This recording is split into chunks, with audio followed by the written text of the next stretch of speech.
Welcome back, my dear friend. I am here with you tonight to help you relax and fall asleep peacefully. Your support truly means a lot to me.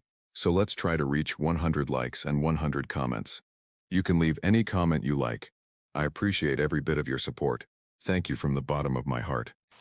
I've carried a badge in the Mount Baker Snoqualmie National Forest for 11 years, and in all that time I never once put what I saw into a report that anyone but me would read. Who would have believed it?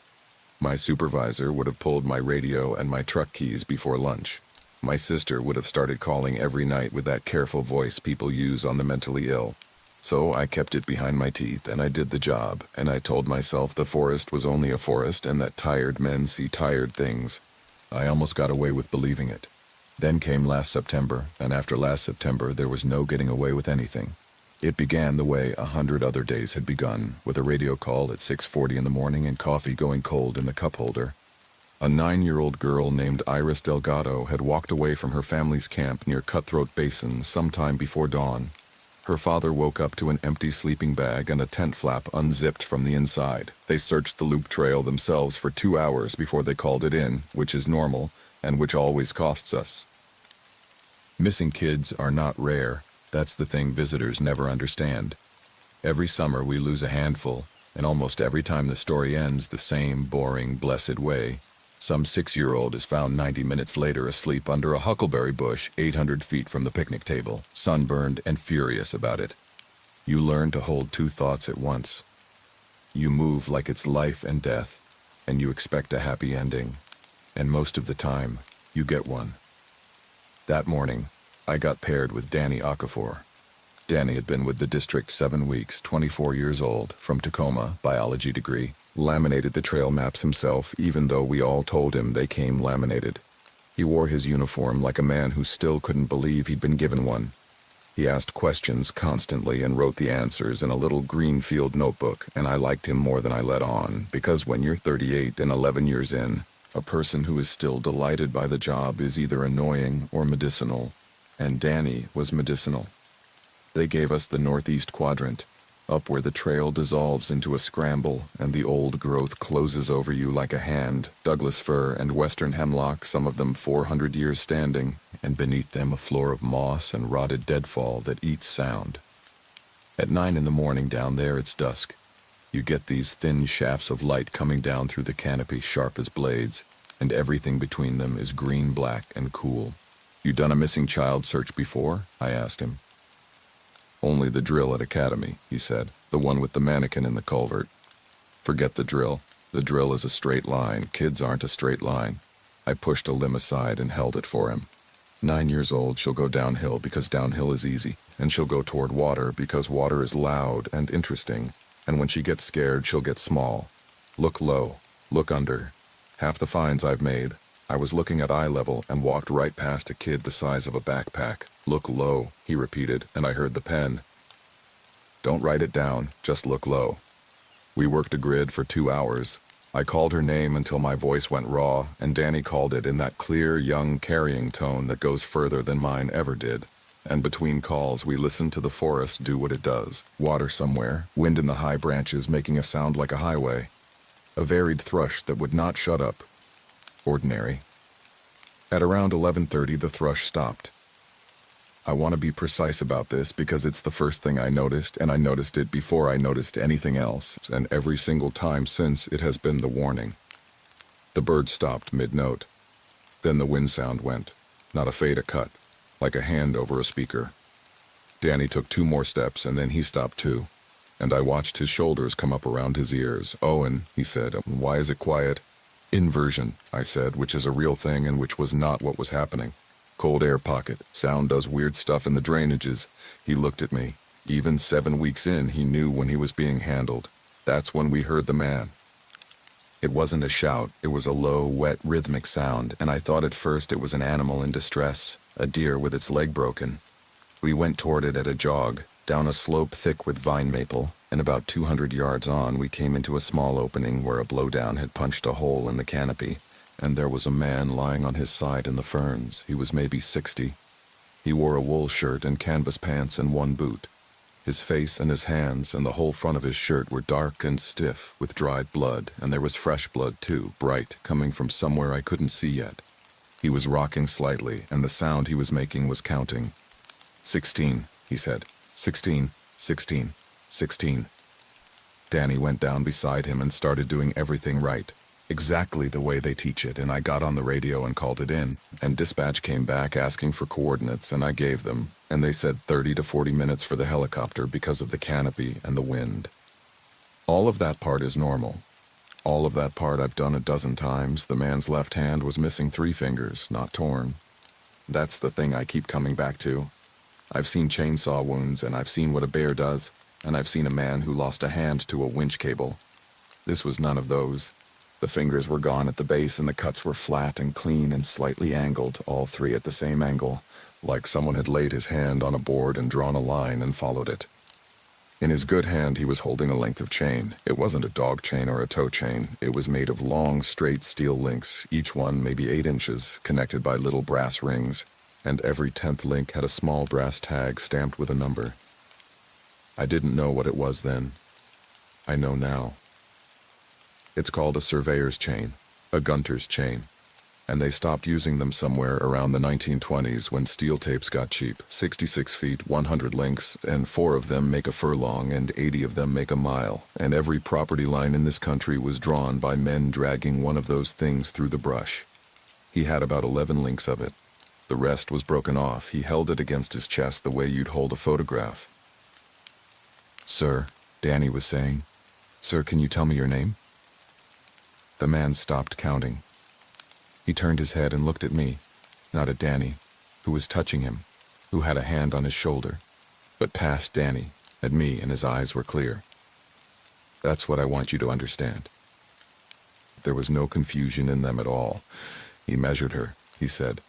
"Measured who?" I said. "The little one, at the doorway." He swallowed. "She's inside the line now. She's in the parcel." "Sir, what's your name?" "Don't let him take your height," the man said. "Don't tell him the year."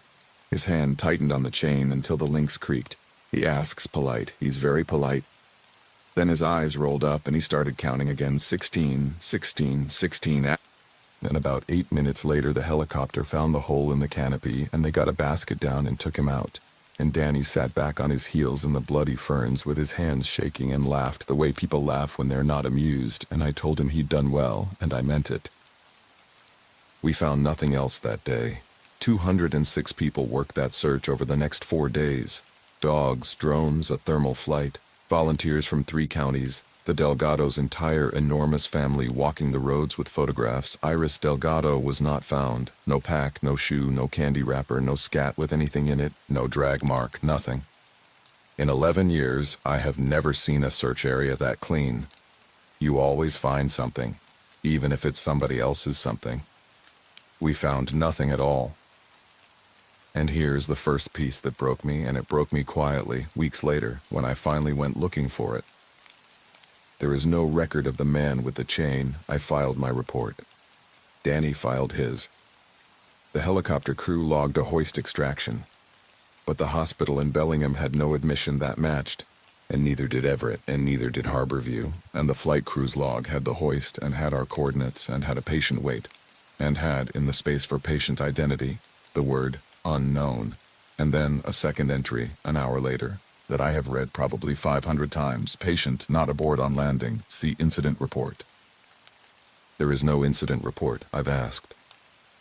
The paper trail simply stops, the way a footprint stops when someone steps onto rock, and everyone I asked about it looked at me with a mild, pleasant blankness, like I'd asked them about a dream I'd had. Danny is the only other person who touched that man. Danny got his blood on his sleeves. I know I didn't invent him because for a while I had a witness. 11 days after we lost Iris Delgado, I lost Danny too. It was a Tuesday, and it was the most ordinary day I have ever had at work. We were reopening a section of the Hidden Ridge Trail that had been closed since spring for a washout, checking the reroute the crew had cut, flagging a couple of hazard trees. Bright day, real sun for once, the kind of September afternoon that makes people move to this state. Around 4 in the afternoon, we came out of the trees into a meadow. It's an old avalanche path, maybe 400 yards across and open as a football field. Waist-high grass gone gold. A few wrecked snags standing in it, and past it the whole eastern ridge with a little snow still hanging in the north-facing gullies. There's nowhere to go in that meadow. No cover, no cliff, no hole. You can see a marmot cross it. Danny was ahead of me by about 100 feet. He'd stopped to look at something in the grass, and I was on the radio with dispatch giving them the hazard tree count and my ETA back at the trailhead. I had my eyes down on the flagging tape in my hand for maybe 4 seconds. Maybe 6. Dispatch said, "Copy, 4 hazard trees. See you at 1700. I said, "Copy." I looked up and the meadow was empty. I want to be very clear, because I have said this to investigators, and to a lawyer, and to a counselor, and to Danny's mother. And I will say it here exactly the same way. There was no sound. The grass where he'd been standing was not moved. He did not shout. He did not have time to walk out of my sight because there was no out of my sight. I could see the entire meadow and the entire tree line and 200 yards of open scree above it. His radio was live on his shoulder and stayed live for another 11 minutes, and I called him on it 40 or 50 times, and it never keyed once. I ran to the spot. I found his green notebook lying open in the grass, and 1 boot print in a patch of bare dirt, and nothing else. Not a second print. 1. The notebook was open to a fresh page, and on that page, in Danny's careful handwriting, was a single line. He says he only needs the numbers. I sat down in the grass with that notebook in my hands and the sun on my neck, and I understood, in a way that had nothing to do with belief or evidence, that I was not going to see him again. The search for Danny was bigger than the search for Iris because he was one of ours. It ran 9 days. They brought in the Snohomish County team and the Navy flew a bird out of Whidbey, and we had, at peak, 311 people in the field. I worked every day of it and slept about 9 hours total across the whole stretch. On day 6, they moved to a limited continuous posture, which is a phrase that means we are going to stop looking and keep a file open. On day 9, they hung his photograph at 4 trailheads. His mother came up from Tacoma. Her name is a Daisy. She's a tall woman who stands very straight, and she found me in the parking lot of the ranger station on the 7th day, and she took both of my hands in both of hers and asked me, kindly, without any accusation at all, what happened to my son. I said I didn't know. She said, "You were there." I said, "I was 100 feet away and I looked down." And she nodded and thanked me, and that was so much worse than being screamed at that I had to go sit in my truck for 20 minutes afterward. That was the moment, if you want a moment. That was when I stopped telling myself the forest was only a forest, because here's what I hadn't told her, or the investigators, or anyone. When I stood up in that meadow with Danny's notebook in my hand and turned around in a slow circle, I saw something on a snag about 60 feet from where he'd been standing. A dead silver fir, bark long gone, wood gone smooth and gray as bone. Someone had marked it. There was a rectangle of blue chalk about the size of a paperback, rubbed onto the flat of the trunk at chest height, and inside the rectangle, in a neat draftsman's hand, 3 lines of writing. D. Okafor, 71.5 inches, 168 pounds. Claimed the chalk was fresh enough to smudge. I know because I put my thumb through it before I thought about what I was doing, the same reflex that makes you wipe a name off a window. By the time the search teams got there, it was gone entirely, and I did not mention it because I had just enough sense left to know how it would sound. Danny was 5'11.5". I know that because he'd complained about it at the potluck in August, that the DMV had him at 6 feet and he felt like a fraud. I never learned what he weighed, but I would bet everything I own that it was 168 pounds and that somebody had made very sure of it. They gave me 8 days off after the search stood down, and on the 9th day my supervisor, Marla Trent, put me back on light patrol because she believed, as a matter of professional doctrine, that routine is medicine. Marla is not a cruel person. She had been a district ranger for 6 years, and before that she'd fought fire for 11, and she had the fire crew habit of treating grief as a logistics problem. Get the person moving, get them fed, get them back on the line. Low elevation stuff, she said. Campground checks, trailhead contacts. I don't want you in the backcountry alone for a while. I'm fine. You've lost 15 pounds in 3 weeks, Owen. 12.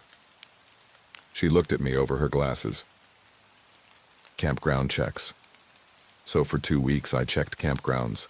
I emptied bear boxes and told people about firewood quarantines and helped a man from Arizona who had backed his trailer into a fee station.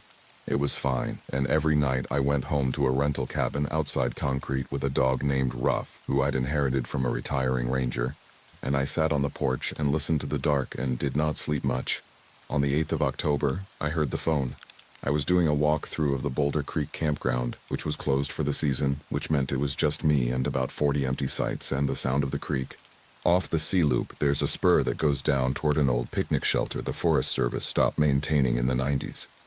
I went down it to check that nobody was squatting in the shelter, which happens. The bird noise stopped, all of it at once cut.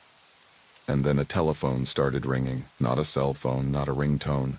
A bell, that two-note mechanical clatter of an old hardwired phone, and it was loud, and it was maybe 40 feet off the spur in the trees. I stood there for a long moment with my hand on my radio and my heart going, and then I did the thing I have done every time since and will probably do until it kills me.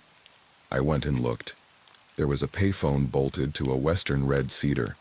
I don't mean a payphone leaning against a tree. I mean the housing had been mounted flush to the trunk, and the tree had grown around the edges of it the way trees grow around fence wire, a lip of calloused bark curling over the steel on both sides, which takes decades. The stainless was pitted and the chrome on the handset was worn through at the earpiece. The little card behind the scratched plastic where the number is supposed to go was blank and yellow, and there were no wires.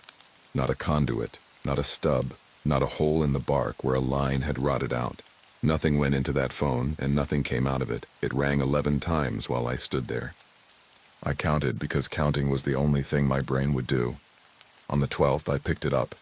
There was a sound like a long-distance line from 30 years ago, that hollow room-tone hiss, and under it a rhythmic scraping, something being dragged through brush, over and over, a rasp and a pause and a rasp. Then Danny said my name. Owen. I have listened to Danny Okafor talk for hundreds of hours. It was Danny. It was his voice, with the flat Tacoma vowels and the little upward hitch he put on the end of a sentence when he was nervous. I said his name. I said it about 6 times. Owen, don't come to the meadow. He sounded like he was speaking from the far side of a large room. They're still counting. I'm at 41. When I get to 100, he's going to. The scraping got very loud and stopped. And then the same voice in exactly the same tone said, Owen, don't come to the meadow. They're still counting. I'm at 41. When I get to 100, he's going to. It played again and again. 3 more times, identical, and I understood that I was not talking to Danny. I was listening to a recording of Danny, and something had been running it on a loop for however long it took me to walk down that spur. Then the loop stopped in the middle of a word, and a different voice came on the line. It was a man's voice, dry and pleasant and unhurried with a formality to it, the way people talk on old newsreels. He said, "Good afternoon. Am I speaking with Owen Fisk?" I hung up so hard the housing rang. I stood in the trees breathing like I'd run a mile, and then, because there is some part of me that has never once in my life had the sense to leave, I lifted the handset again and put it to my ear. Dial tone, ordinary, banal dial tone from a phone with no wires. I took 11 photographs of it. I took them from 4 angles, and I took one with my hand in the frame for scale, and one with my boot against the trunk. Then I walked back up to the truck and drove to the ranger station at about 60 miles an hour on a road posted for 25, and I went into Marla's office without knocking and put my phone on her desk. There was no phone in any of the photographs. There was the cedar. There was the calloused ridge of bark curled over nothing on both sides. In the one with my hand is resting against bare trunk. In the one with my boot is against bare trunk. 11 pictures of a tree. Marla looked at them for a while. Then she looked at me for a while. What am I supposed to be seeing? I told her everything. I want to be honest about how I did it because it matters. I did not do it well. I talked too fast and I started with the payphone instead of the man with the chain, and when she asked me a reasonable question about the campground's phone service, I heard my own voice go up at the end. I told her about the ringing and Danny's voice on a loop, and the man asking for me by name. I told her about the blue chalk on the snag with Danny's height and his weight and the word claimed. I told her about the man with 3 fingers gone in a flat line and the surveyor's chain, and she's inside the line now. She's in the parcel, and about how that man does not exist in any database in this state. Marla listened to all of it without once interrupting, which I appreciated then and understand differently now. When I finished, she took her glasses off and pressed the bridge of her nose. "Owen, you watched a 24-year-old you were responsible for disappear off the face of the earth. That does things to people. It is supposed to do things to people. This isn't grief. It doesn't feel like grief. That's not the same as it not being grief. There is a payphone bolted to a cedar in Boulder Creek. Come with me right now, it's 20 minutes. And she came. Give her that. She got her jacket and we drove out there in the dusk with the heater going and neither of us saying anything, and we walked down the spur with our flashlights, and I put my beam on the tree, and there was no payphone on it. There was, however, the ridge of curled bark on both sides, running vertical, about the size and shape of a phone housing. That's a blaze, Marla said. Or a healed-over sign mount. Half the trees at this campground had signs on them in the 70s. I put my hand into the hollow of it. The wood inside was smooth and old and cold, and there were 4 bolt holes in it, plugged with pitch. I could not make my voice work. On the drive back, she said, not unkindly, "I'm going to have you see somebody. That's not a punishment. That's the same thing I'd do for me." I said, "Okay," she said, "and I'm taking you off solo assignments entirely." I said okay to that too, because I had run out of arguments and because I had just realized something that I was not going to say out loud in that truck. When Marla put her flashlight on the tree, I had looked at her face and not at the trunk, and for about a second and a half, before her expression settled into professional patience, Marla Trent had looked at that tree like a woman recognizing a person she'd hoped never to see again. I sat in the station parking lot for a long time after she went home. It was full dark and raining, that fine cascade rain that doesn't fall so much as hang. I was thinking about whether I could quit, and whether quitting would help, and about Danny at 41. Somebody knocked on my window and I nearly came out of my skin. It was Gordon Pike. Pike was the oldest field ranger in the district by a decade and a half, 22 years in the Baker district, and before that a stint in Olympic, and before that the Army. Gray flat top, forearms like bridge cable, a permanent squint. He was not a friendly man. He was the guy who would walk past your birthday cake in the break room without stopping, and then 6 months later, drive 80 miles on his day off to help you move a wood stove. I rolled the window down. He didn't say hello. He said, "How many marks have you seen?" The rain came down between us and my ears rang. "What?" "Chalk," Pike said. "Blue chalk. Rectangle, about so big." He held his hands apart, a paperback's width. "How many?" "1," I said. "Whose?" "Okafor's." Pike closed his eyes for a second. Then he opened them and looked past me into the cab, at Danny's green notebook sitting on my passenger seat, where it had been sitting for 3 weeks because I couldn't bring myself to move it. "Not here," he said. "Not on the radio, not on the station Wi-Fi, and not on your work phone. Do you know the pull-out at milepost 9, the gravel one on the riverside?" "Yes." "Tomorrow, 6 a.m., bring the notebook. Come alone, but tell your sister where you're going." He straightened up and knocked twice on the roof of my truck. "And Fisk, if a phone rings and you're by yourself, walk away, every time. I'm not kidding, and I'm not being poetic." He walked off into the rain toward his own truck, and I sat there with my heart going like a bird in a box, because for the first time in a month I was not the only person in the world who knew something was wrong. I got there at 5:40. He was already there, of course, sitting on his tailgate in the dark with a thermos, and there was frost on the grass and the river making its noise below us. He poured me a cup without asking and said, "Tell me the whole thing from the beginning and don't leave things out because they sound stupid. The stupid parts are the parts that matter." So I told it again. The counting man, the chain, the flat cuts, Iris and the empty search, the meadow and the 4 seconds, 1 boot print. He says he only needs the numbers, the chalk, the phone in the cedar and the loop of Danny's voice, and "Good afternoon, am I speaking with Owen Fisk?" Pike listened with his eyes on the river. When I was done, he said, "Did you answer him?" "What?" "When he asked if he was speaking with Owen Fisk, did you say yes?" "No." I hung up. He let out a breath that fogged. "Okay," he said. "Okay, that's good, that's very good." "Why is that good?" "Because he can't write you down until you tell him who you are." Pike screwed the cap back on the thermos with great care, and I noticed his hands were not entirely steady, and Gordon Pike's hands did not shake.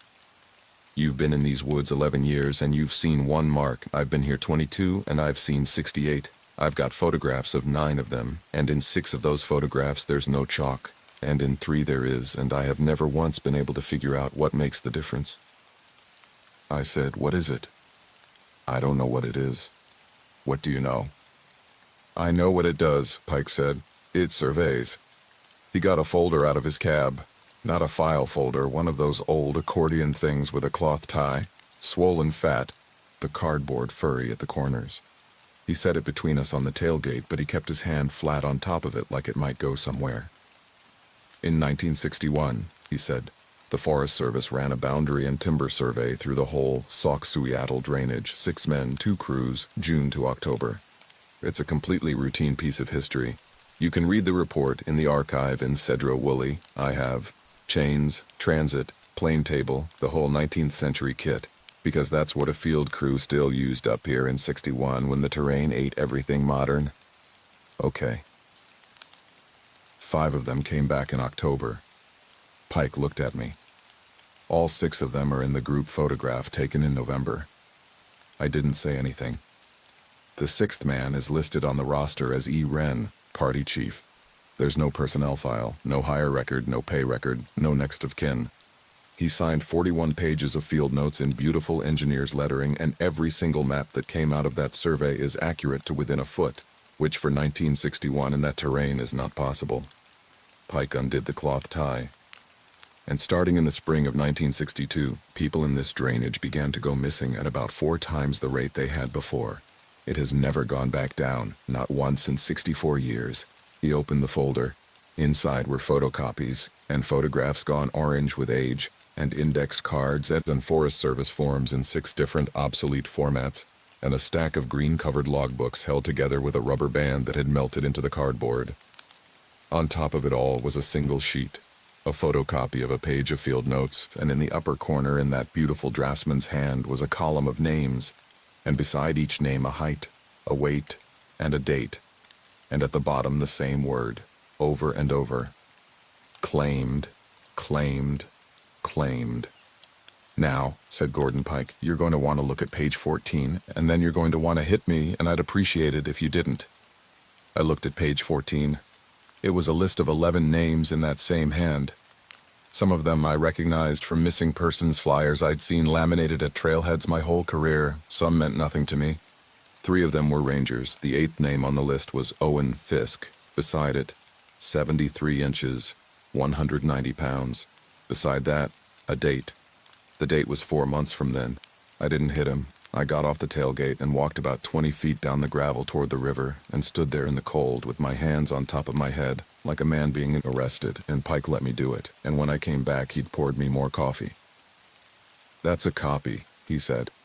"I made it in 2009 out of a box in the Cedro Woolley archive that's not there anymore. The original list had 4 names on it when I first saw it. Every couple of years I go look at my copy, and there's another one. On the copy, in my house, in a fire safe." He said it flatly, without any drama at all, the way you'd report a broken water heater. "I've had it analyzed. It's toner. It's my toner, from my old printer, which I threw out in 2014. "That's not possible." "No," Pike agreed. "Now you're up to speed." The sun was coming up somewhere behind the cloud, and the river was going from black to gray, and I remember being aware of my own breathing and thinking that I was probably going to have to change my entire understanding of what kind of world I lived in before breakfast. "Tell me the rest," I said. Pike told me the rest. Every district in this forest has a green binder. It doesn't have a title on the spine. It lives in a locked drawer in the district ranger's office, and in most districts the district ranger has never opened it because it's handed over on the last day with a sentence that sounds like a joke. And this is the weird stuff. Good luck. And because 90% of people who get handed a thing like that never look.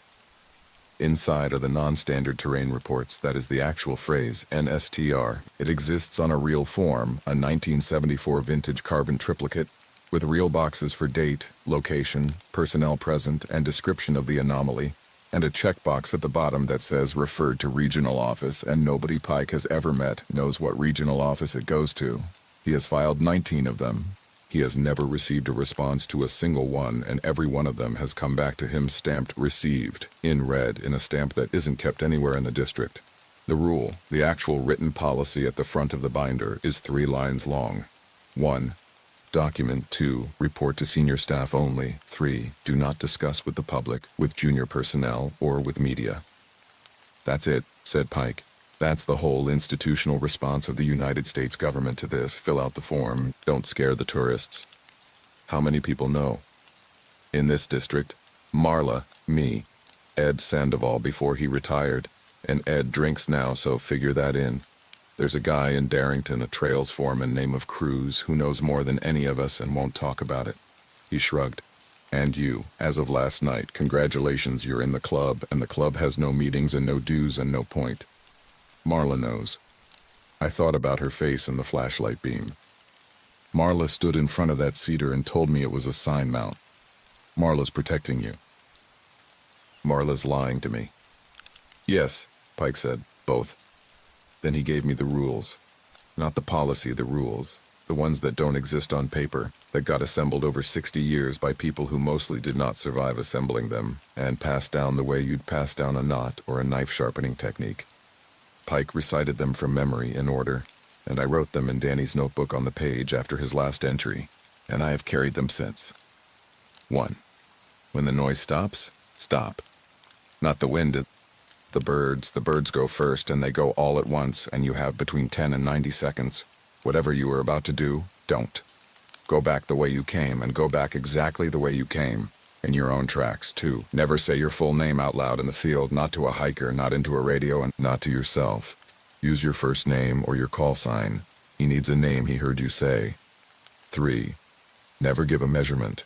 Not your height, not your weight, not your age, not the year, not the time, not how far it is to the trailhead. If somebody in the woods asks you a question with a number in the answer, you don't know, you've never known, you're bad at that. 4. If it uses a voice you love, it isn't them. He records. He's very good at it. He'll use a voice you know to get you to say a name or a number. And the tell is that the recording will repeat if you wait long enough. Wait, always wait. 5. Never go alone, and never let the other person out of arm's reach in low light or open ground. He takes people at the edge of your attention, not behind you 100 feet ahead of you, in an open field while you look at a piece of flagging tape. 6. If you find a mark, don't touch it, photograph it, note it, walk away. Touching it is how he finds out that you can see it. I stopped writing when he said that one. I put my thumb in Danny's, I said. Pike looked at the river for a while. Then he knows you can see, he said. That's why the phone rang. How bad is that? On a scale of 1 to 10, said Pike. It's the reason I knocked on your window. We went out that same week. I want to say that I fought him on it, that I was the reasonable one. I wasn't. I was the one who pushed. Pike wanted to spend a month teaching me to be careful, and I wanted to go to the meadow that afternoon. Because Danny had said I'm at 41, and I could not make my mind stop doing the arithmetic on what happened at 100. We compromised on a Thursday and on a place that wasn't the meadow. There's a monument, Pike said. Section corner from the 61 survey. Most of them are just a pipe with a brass cap. You've stepped over 50 of them. This one isn't. He spread a quad map on the hood, one of the old green and white USGS sheets, and put his finger on a spot up the Sauk drainage about 1.5 miles off any trail. This one, everything's wrong within about 200 yards of it. Compass swings, GPS will give you a fix 1/4 mile away and hold it real steady wrong. Watches gain time. Batteries, you'll take a fresh battery in and it'll come out at 20%. And you've been there. 4 times. He rolled the map up. 3 times nothing happened.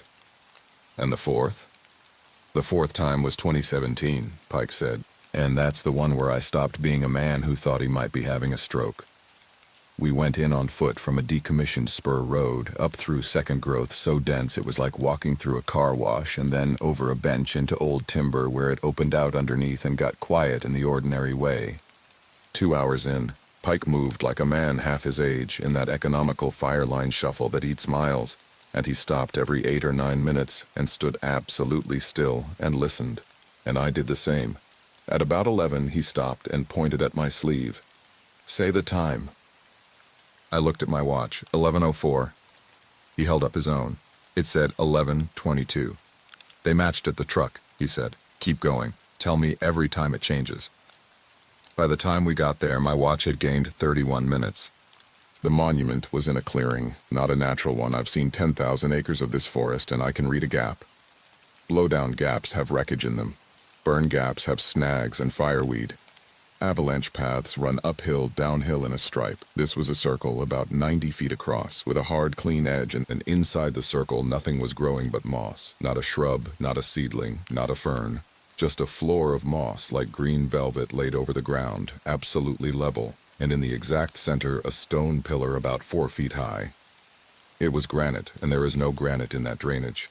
It was square in section, tapering slightly, dressed on all 4 faces, and set into the top was a brass disc about 3 inches across, green with age. Around it, at the very edge of the clearing, standing in a perfect ring, were 31 wooden stakes, old ones, gray, split at the tops, each about waist high, each with a scrap of faded cloth flagging tied to it that had once been red. 31, Pike said quietly. Since 2017. It was 26. I walked toward the pillar. He grabbed my arm. "Edge of the moss," he said. "Not past it. Read the cap from here." I could read it from there, just. The brass disc had a triangle stamped in the center, and around the rim, in capitals, U.S. Forest Service Section Corner, 1961, Iren, PC. And below the triangle, hand-punched letter by letter in a way no government stamp is ever made. "This parcel is being assembled." I stood there and read that 4 or 5 times, and every time, the sentence got worse. Then the bird stopped. I want to describe this properly because I had been told about it and I still wasn't ready. It is not silence like a quiet room, it's silence like something has been subtracted. The forest at that elevation always has a floor of noise insects, the tick of falling needles, water in the duff, the constant enormous white noise of air moving in a million branches. All of it went out together, and what came in behind it was a pressure, a physical fullness in the ears, and my own pulse suddenly loud. Pike's hand was still on my arm, and it tightened. "Rule 1, he said, barely moving his lips. "Back the way we came, now." We turned around.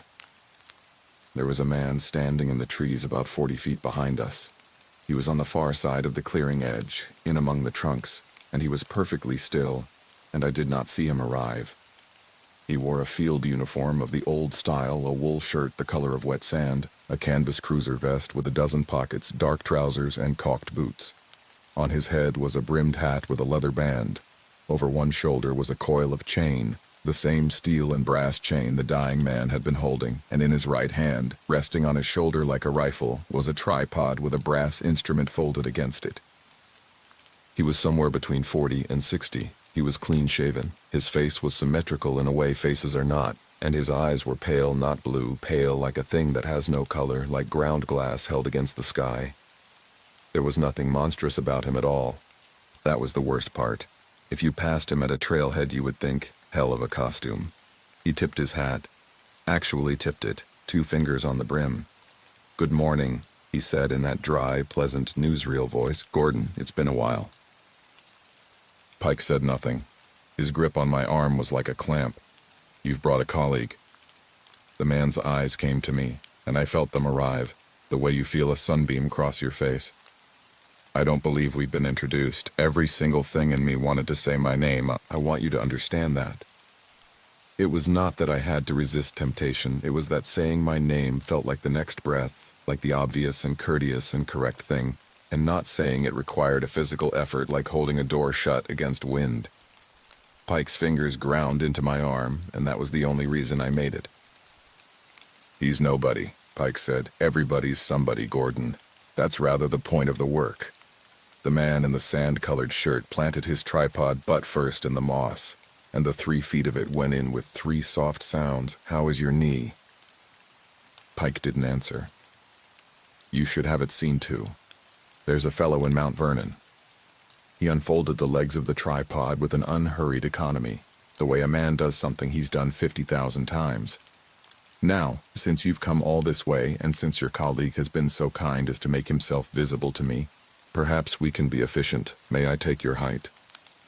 No, I said. He smiled. It was a perfectly normal smile. That's a shame. It's a formality, you understand. The measurement doesn't create the fact. You are exactly as tall as you are, whether or not I write it down. He bent to the instrument and turned a knob, and I heard the tiny click of good machining. 16 years is a long time to leave a parcel unassembled, Gordon. You know I'll finish it. You're only choosing whether the record is tidy.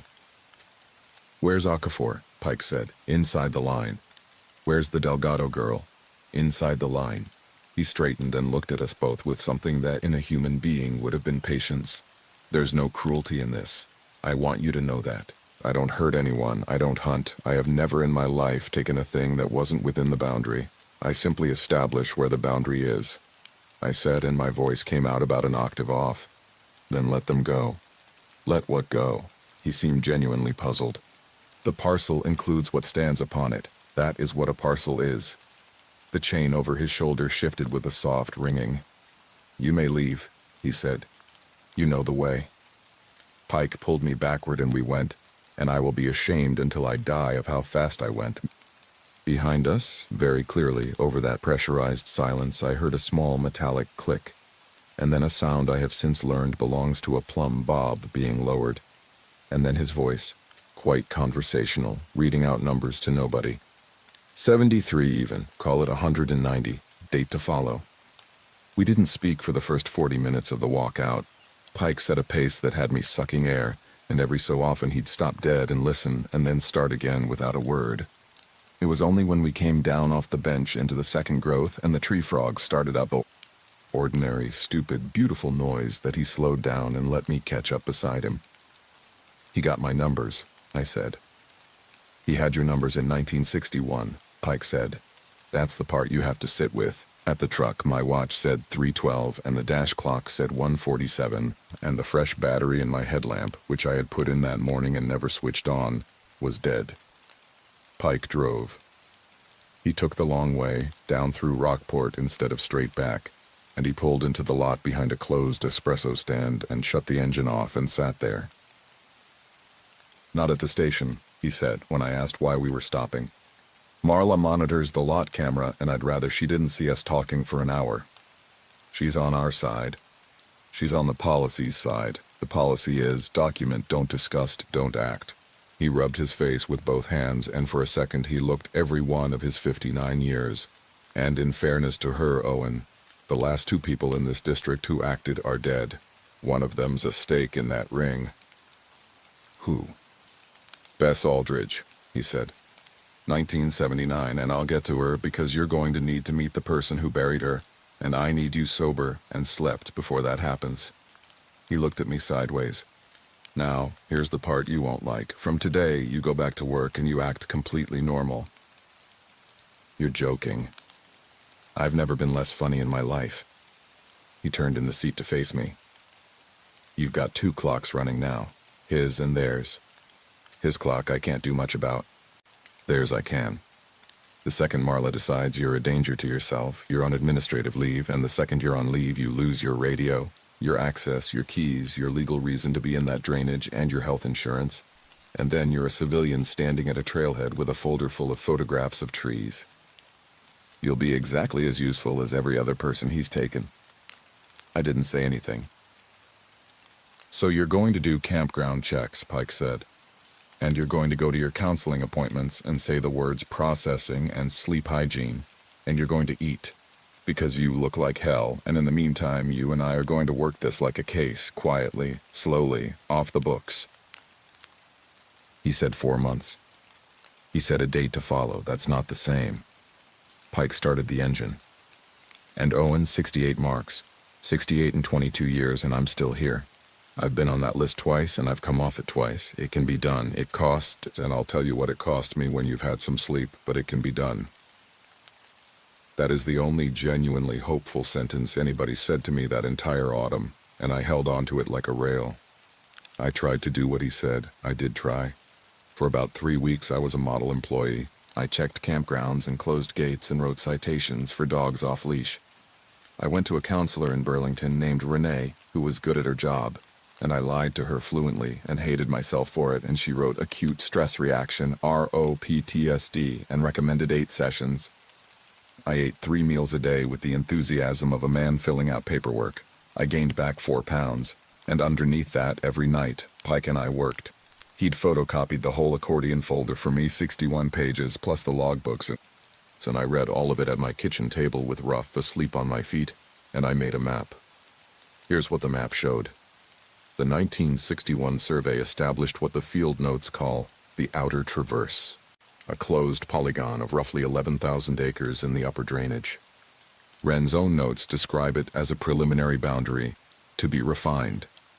When I plotted the disappearances everything Pike had, plus everything I could pull out of county records and old newspapers over 4 nights at the Skagit Valley Herald's morgue, they did not scatter randomly inside that polygon. They ran along the lines, every single one within about 300 yards of a surveyed boundary, nothing in the middle, nothing outside, and over 64 years the lines had moved. That was the thing that made me put my pen down and go stand outside in the cold at 2 in the morning. The 1961 traverse was 11,000 acres. Using the disappearances as a proxy for where he'd been working, the boundary in the 1980s enclosed something like 19,000. In the 2000s, 31,000. The last 5 years of incidents, if I read them right, ran along a line that crossed the Cutthroat Basin trailhead, the Hidden Ridge Meadow, and I checked this 3 times.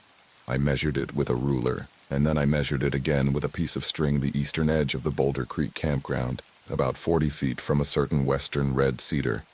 He wasn't haunting a place. He was expanding a parcel.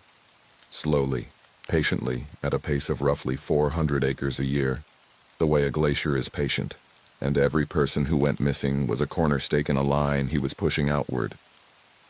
And the line was now about 11 miles from the town of Concrete, and about 100 yards from my rental cabin. I called Pike at 2:30 in the morning, and he answered on the first ring like a man who had been lying awake. "I know," he said when I'd got it out. "I did that math in 2011. You knew. I did that math in 2011, and then I did it again in 2015, and the rate had increased, and I've never told anybody, because what exactly is the sentence, Owen? Evacuate Skagit County, a surveyor is coming." His voice cracked just slightly on the last word, and that scared me more than the clearing had. "Get some sleep. Tomorrow we go see Hazel." Hazel Ruiz lived in a small yellow house in Concrete, with a chain-link fence and a garden that in October was all frost-blackened tomato vines and one insane rosebush still throwing out blooms. She was 84. She had been a fire lookout for the Forest Service from 1959 to 1981, 22 seasons, most of them at Sourdough and Copper Ridge, and a decommissioned cupola on a knob called Preacher's Chair that got dropped by helicopter into a landfill in 1983. She opened the door before we knocked and looked at me for a good 3 seconds before she looked at Pike. "Oh," she said, "it's got one on you, hasn't it?" There is a specific relief in being read like that. My eyes went hot and I had to look at the doormat. Inside, the house was warm and smelled like coffee and cedar. She had us sit at a kitchen table with an oilcloth cover, and she made coffee in a stovetop percolator, and she did not ask a single question until we all had a cup. Then she said, "Start when the birds stopped." I told her the whole thing for the 3rd time. It went easier. She interrupted twice, once to ask what the counting man had counted to, 16, and once to ask whether the payphone had a card behind the plastic, blank and yellow. Both times she nodded to herself like a mechanic hearing a noise she recognized. When I finished, she got up and went into the back of the house and came out with a cardboard box, and out of the box came the logbooks. Not Forest Service logs. Her own. 22 seasons of them, in Blue Horse composition books in a small, tidy hand, 1 line per hour of daylight for 4 months a year for 2 decades. Weather, visibility, smokes, lightning, traffic on the roads below, and threaded through them in the same handwriting with no more emphasis than she gave to a thunderhead. June 14th, 1963, 0900, clear, viz 40 miles, party of 1 on the ridge below Preachers moving east, not on trail, hat and tripod, no vehicle at the spur all week. August 2nd, 1966, 1500, Party of one, same as before, on Copper Ridge. Called it in. Dispatch says no crews in that quad. He waved at me. September 19th, 1971, 11:30. Birds off for 6 minutes by the clock. He was at the base of the tower. Did not come up. Asked me the year through the floor. Did not answer him. I read that one about 10 times. You didn't answer, I said. Bess told me not to. Hazel wrapped both hands around her cup. Bess Aldridge had the Copper Ridge Tower when I started. She was 51 and I was 17, and I thought she was the meanest woman God ever made, and she sat me down my first week and gave me 6 rules and made me say them back to her until I had them. I have never in my life broken one of them. Rule 4, said Pike quietly. If it uses a voice you love. That's Bess's. Hazel nodded. All 6 are Bess's. She got them off a man named Kobe Whitfield, who was a packer for the 61 crew. And he got them off the 5 who came back, and every one of those 5 men was dead inside 11 years, and 3 of them by their own hand, so you'll forgive me if I treat the rules as scripture. What happened to Bess? I asked. Hazel was quiet for a while. In 1979, a family from Seattle lost a boy up the Seattle, 8 years old. Bess was 67 and retired 2 years, and she had a theory. She turned her cup a quarter turn on the oilcloth. Bess's theory was that he can't finish a measurement he can't close. A survey's a closed figure, you see. You run your lines, and you come back to your starting point, and if your numbers don't close, the whole traverse is void, and you throw it out and start over. That's not mysticism. That's just how the work is done, and whatever he is, he does the work properly. It's the only thing about him you can rely on. So she broke the chain, Pike said. She stole a link out of the middle of it, said Hazel. Right off his shoulder out of the coil while he was at the instrument. I don't know how she did it. She was 67 and had a bad hip. A small, fierce, sad smile. She got that boy back. Walked out of the Seattle with him on the 2nd of September, 1979, and he's a dentist in Spokane now with grandchildren, and he doesn't remember 1 minute of it. And Bess? Bess had 4 days, Hazel said. She spent them at this table telling me everything she knew, because she was very clear that she was not going to get a 5th. On the 4th night she went out to her own woodshed, and I found her in the morning, and the coroner wrote heart failure, and I let him, because what he actually died of was that he was standing there when she went out to the shed, and he was very, very polite about it. Nobody said anything for a while. You have the link, said Pike. It wasn't a question. Hazel looked at him for a long moment. You've been asking me that for 14 years, and you've been telling me no for 14 years. Because you wanted it for 68 people, Gordon, and you can't have 68. She said it gently, and it landed on him like a slap anyway. It buys you one. Bess was clear about that too. You break his line, he has to void the traverse and run it again. And running it again takes him time, years, sometimes, but he starts from a point he chooses, and everything already inside stays inside. It's not a rescue, it's a theft. You reach in through the fence, and you take one thing, and you run. She looked at me. And whoever does it, he comes for. Not out of anger. He doesn't have anger. He comes because you've made yourself a correction that has to be entered. I said, I'm already on the list. Yes, said Hazel Ruiz. That's the only reason I'm going to go get the box. The box was a Sucrets tin with a rubber band around it, and inside, on a bed of cotton wool gone gray, was a single link of chain. It was about 8 inches long, a flattened loop of steel with a brass ring at either end, and it was heavier than it had any right to be. When I picked it up, my whole arm went cold to the shoulder, a deep ache like holding a bar out of a freezer, and Hazel watched me feel it and nodded. That's it working, she said. It doesn't stop. Bess kept it in the shed for 2 years because she couldn't sleep with it in the house. There was a number stamped in the brass at one end, 41. I put it down on the oilcloth and looked at it and thought, I'm at 41. I asked Hazel if that was a coincidence. There aren't any, she said. There's just the parts of the pattern you can see. I took the tin home in my jacket pocket, and I could feel it against my ribs the whole drive like a cold hand, and I put it in the drawer of the little desk in the cabin. And that night, everything got worse. Let me tell you about the next 19 days, because that's the stretch where I lost most of what I had. It started with the photographs. Not the ones of the payphone. I'd made my peace with those. It was the photographs of Danny. I had, on my personal phone, 40 or 50 pictures with him in them, trail crew stuff.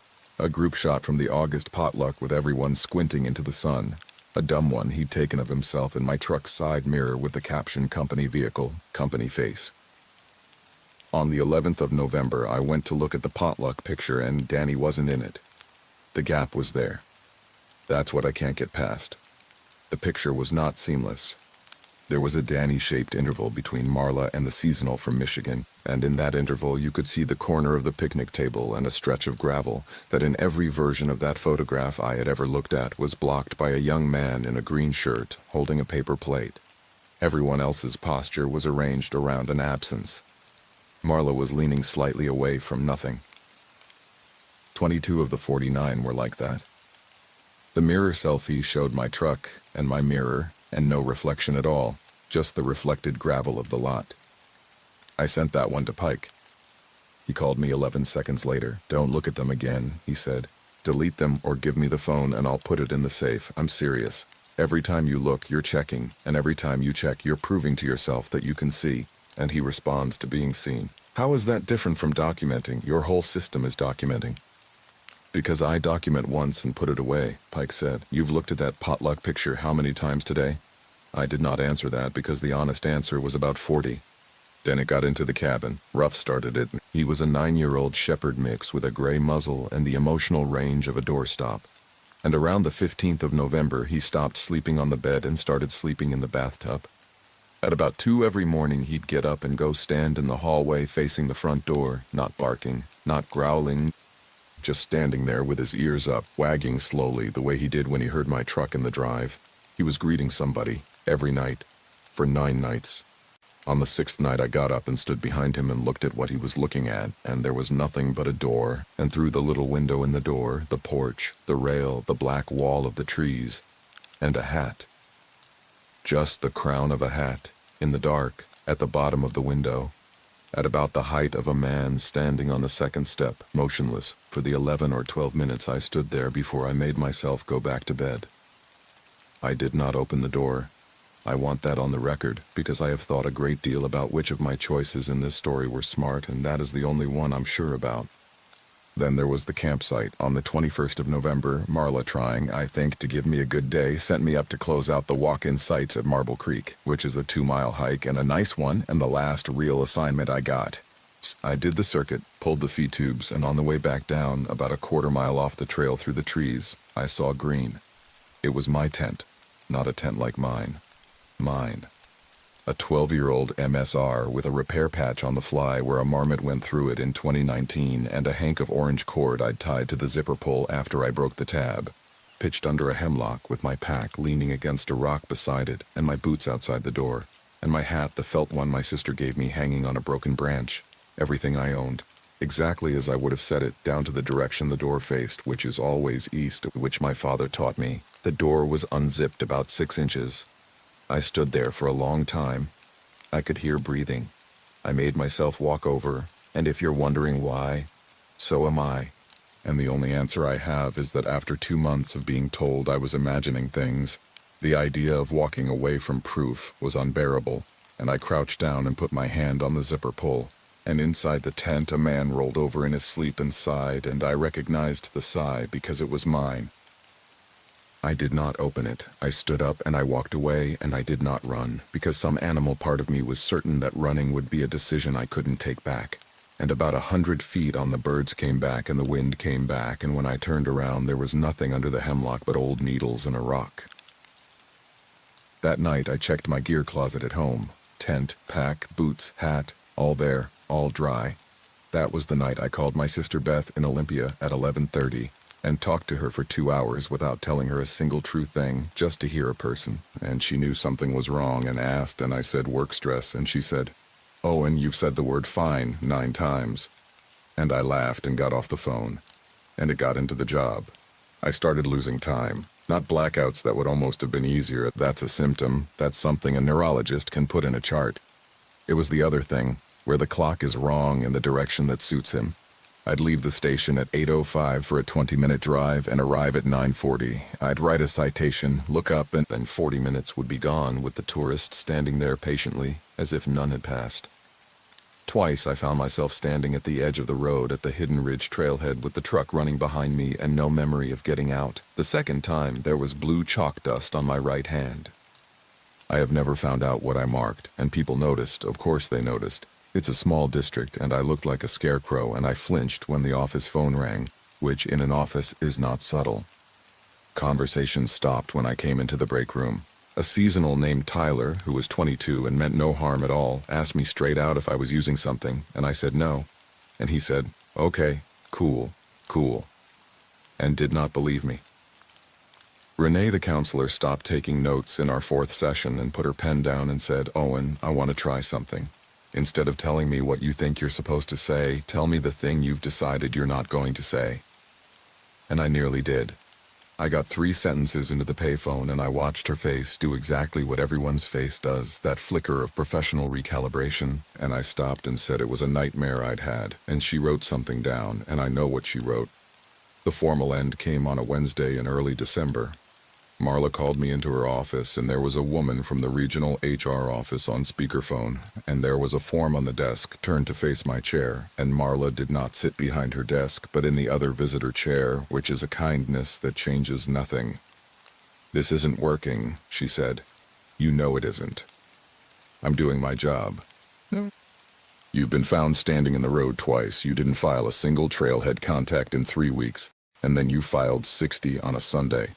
All in the same handwriting, all timed within 11 minutes of each other." She let that sit. "Owen, I have watched you get smaller since September, and I have run out of things to try." I looked at the form. Recommendation for extended medical leave, minimum 6 months, reevaluation prior to return to any field duty, surrender of government vehicle, radio, keys, and credential for the duration. 6 months, I said, with full pay for the first 90 days. 6 months out of the drainage, 6 months of being a civilian at a trailhead with a folder full of photographs of trees, while a line moved 400 acres a year toward the town where my dog slept in a bathtub. I said, "You know what's out there." The HR woman on the speaker said, "Mr. Fisk, I want to make sure we stay focused on, I'm asking my supervisor a question." I didn't take my eyes off Marla. "You stood in front of that cedar with a flashlight and I watched your face. There's a green binder in your bottom left drawer with a rubber band around it. Gordon Pike has filed 19 NSTRs and everyone came back stamped by a stamp that doesn't exist in this building.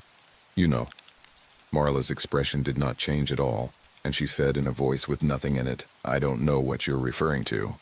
And that was the end of that. I signed the form.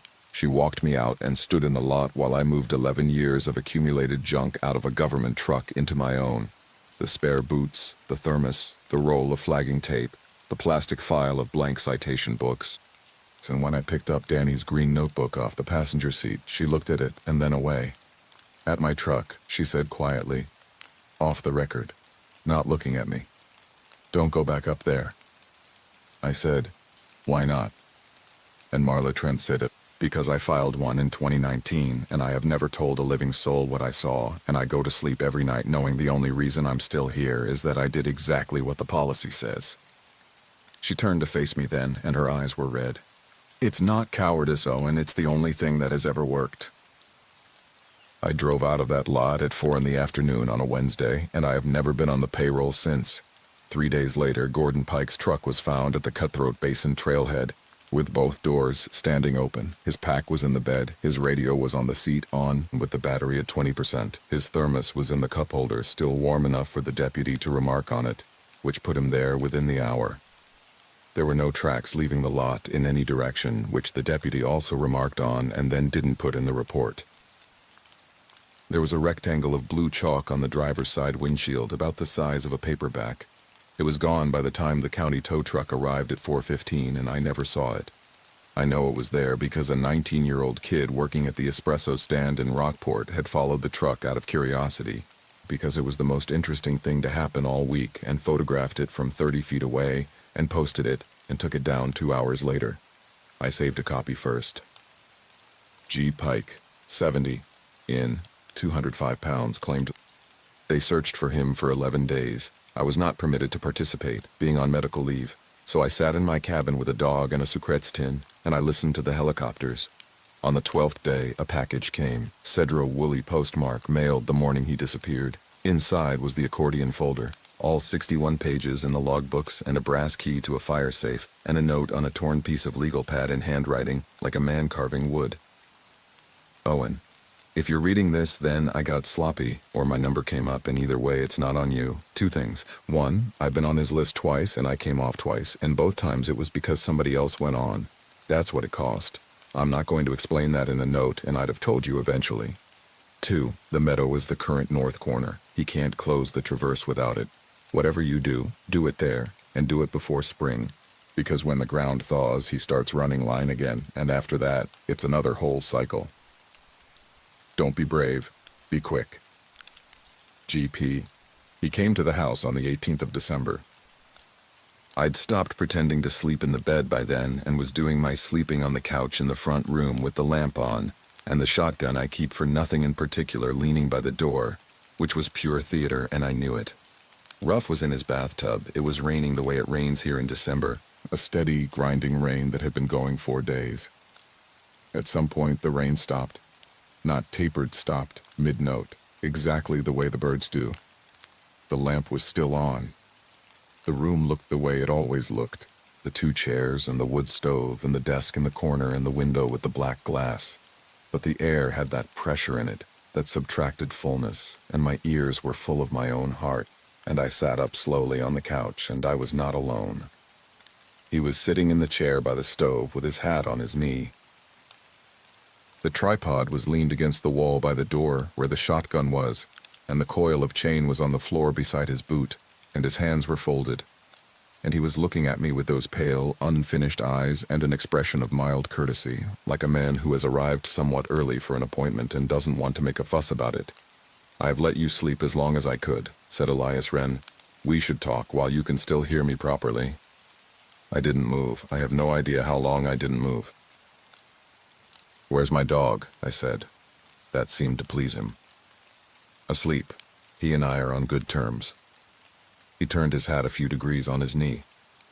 "Animals have no trouble with me at all. It's only people who insist on being frightened, and only some of those. Gordon was never frightened. It made him a great deal of work." "Is he alive?" "He's inside the line." "That's not an answer." "It is the only answer," Wren said, "and your objection to it is a matter of vocabulary, not of fact." He said it without any heat. "You keep asking me a question about time. Is he alive? Is she alive? Meaning, do they continue? Inside a boundary there is no continuing. There is only inclusion. He is in the parcel. He will be in the parcel. He has always been in the parcel. Those are the same sentence, and I don't have another one." I got up off the couch. My legs did it without asking me. I went to the desk in the corner and opened the drawer, and my hand closed on the tin, and the cold came up my arm like water, and I turned around holding it, and Elias Wren looked at that little rusty secrets tin in my fist, and for the first time his face did something. He looked irritated, that's all, the way you'd look at a wasp in a car. "Ah," he said. "Yes, Bess. You know what this is. I know exactly what that is. It is link 41 of 100, out of a chain I have carried since before your grandfather was born, and it has been missing since the 2nd of September, 1979. And I have had to run an incomplete traverse 3 times because of it." He set his hat on the floor beside the coil of chain and stood up, and he was very tall, standing, and he did not come toward me. "That woman cost me 11 years. I have never in my life been so inconvenienced." "Then this works."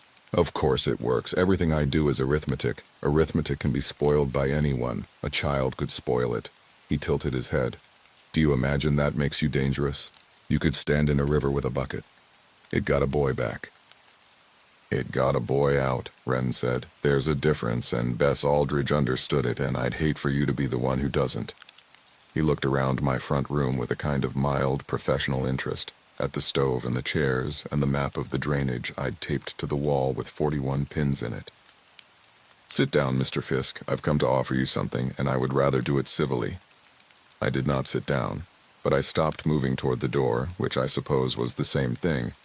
"You know my name," I said. "I've known your name since October of 1961, he said, "when it came in at the 8th position on the North Traverse, and I have never once been able to determine why." That got the first flicker of something real out of him. Not fear, but the specific annoyance of a meticulous man with an error he can't locate. Names arrive with the ground. I don't choose them. I've been asked that before and nobody believes me, but I don't. The parcel presents its contents and I record them, and I close the figure. I am not a hunter, Mr. Fisk. I'm a clerk with a very long assignment. Then who assigned you? Elias Wren was silent for a moment. I've been in the field a long time, he said, and I have never received a second instruction. And then the room changed. It didn't fade or ripple or do any of the things they do in movies. It was simply that between one blink and the next I was not in my cabin. I was standing on packed clay at the top of the flooded quarry outside Clay Ellum, where my family camped every August until I was 12. It was late afternoon in July, and the light was that thick gold that comes off water, and the cliff went down about 30 feet to a green pool that everybody's parents said was 200 feet deep, and was actually about 40, and there was a rope somebody's uncle had hung off a snag, and the air smelled like hot rock and pennyroyal. My brother Nathan was 10. I was 9. I have not been able to be near Stillwater in 29 years. I want to be clear that this is not a trick, said Wren, from somewhere at my shoulder. I have no ability to invent. I can only measure what is there, and this is there. It's the largest thing you have. Nathan was standing on the edge with his heels over the drop and his arms out, doing the thing he always did, which was to be braver than me in a way that was mostly about being watched. He was so real that my knees went. Don't, I said, and it came out of a 9-year-old's throat. You said that, Wren observed. You have always said that. It's in the record. Stop it. And then he asked you to hold his hand while he jumped because he was afraid, and you were the only person on that cliff who knew he was afraid, and you took his hand. Wren's voice had no cruelty in it at all. That is the thing I cannot make anyone understand. He was reading. And there was a moment on the way down where his weight came onto your arm, and you were 9, and you let go. He hit the ledge. He hit the ledge, Wren agreed. He would have hit the ledge regardless. Your arm was not load-bearing on the outcome. Every adult who has ever discussed this with you has told you so, and they were correct, and you have never once believed them, and I want you to notice that I am not telling you so. He came around into my field of view, standing on the clay in his caulked boots with the pool below us going gold and green. I don't offer comfort, I offer records. Would you like to see the correct one? And I said yes. God help me. 19 days of not sleeping, and a dead ranger's letter in my kitchen, and my brother standing 8 feet away with a burn on his shoulder, and a voice offering me the one thing I have wanted since I was 9 years old, which is not forgiveness. I've had forgiveness offered to me my whole life, and it's worthless. But the facts, what actually happened, whether I let go or whether he pulled away. I said yes. Wren nodded, satisfied, and drew a small notebook from his vest and opened it, and said, in that dry, pleasant voice, "Then give me your height and the year." The quarry went very quiet. I want to tell you that I recognized it instantly. I didn't. I stood there for what felt like a long time with my mouth already forming the number, because he had been so patient and so reasonable, and because he had walked me to the exact place where I would have told him anything, and it was not courage that stopped me, it was Rule 4. If it uses a voice you love, it isn't them. Wait, it'll repeat. Nathan on the edge of the cliff put his arms out and said, "Owen, hold my hand." And then 11 seconds later, in precisely the same tone, with precisely the same hitch on the O, "Owen, hold my hand." And again, I have never hated anything in my life the way I hated him in that moment. It went through me like a hot wire, and it burned off 19 days of exhaustion, and I looked at Elias Wren standing on the clay with his little notebook and his pencil poised, and I said, "You don't have the correct record, do you?" His pencil did not move. "You've got heights and weights and dates," I said, "and that's all you've got because that's all you can take. And you can play me a recording of my brother's voice from 30 seconds of a July afternoon in 1997. And you cannot tell me one single thing about what happened on that rope because it isn't a number." The quarry was gone.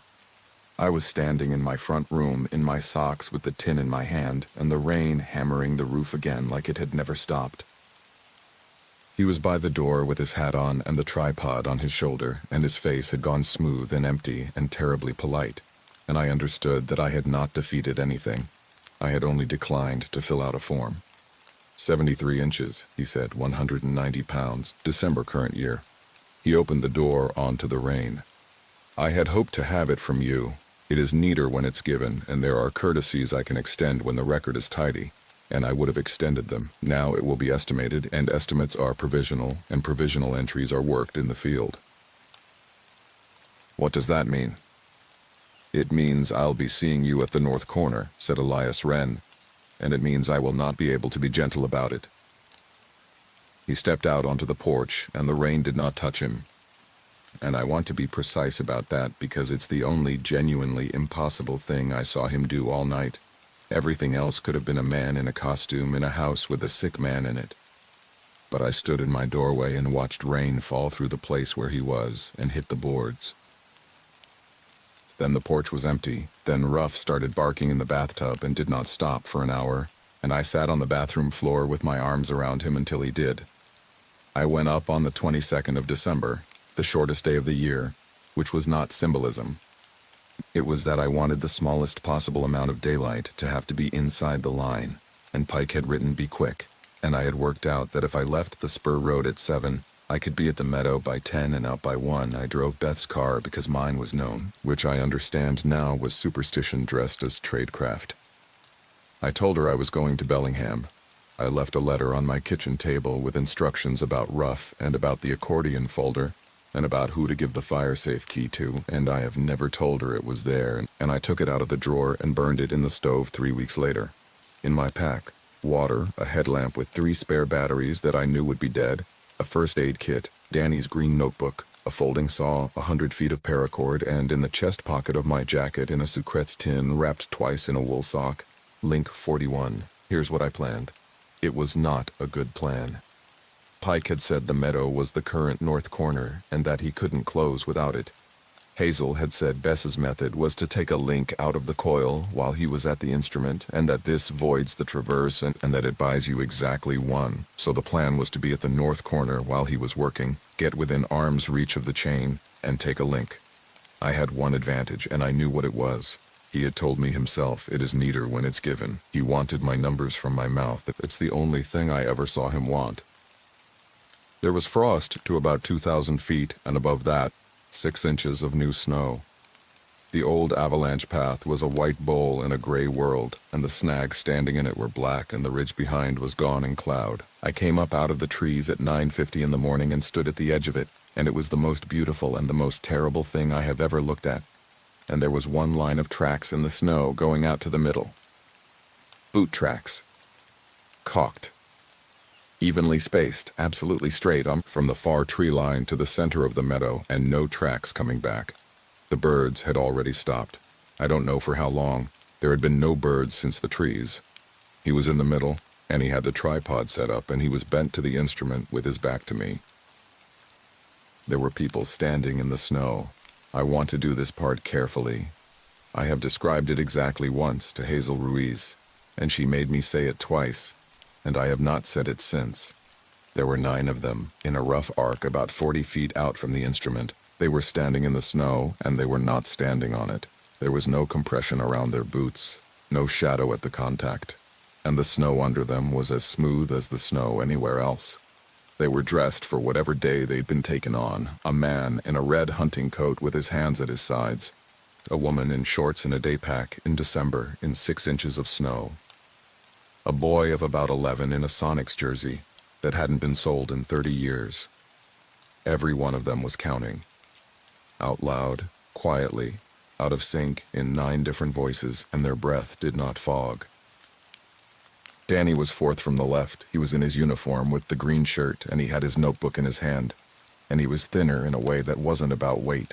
And his eyes tracked me all the way across that meadow. He knew me. That's the part I'll carry. Iris Delgado was 2nd from the right in purple pajamas with a cartoon narwhal on them, exactly as she had gone to bed on the 4th of September.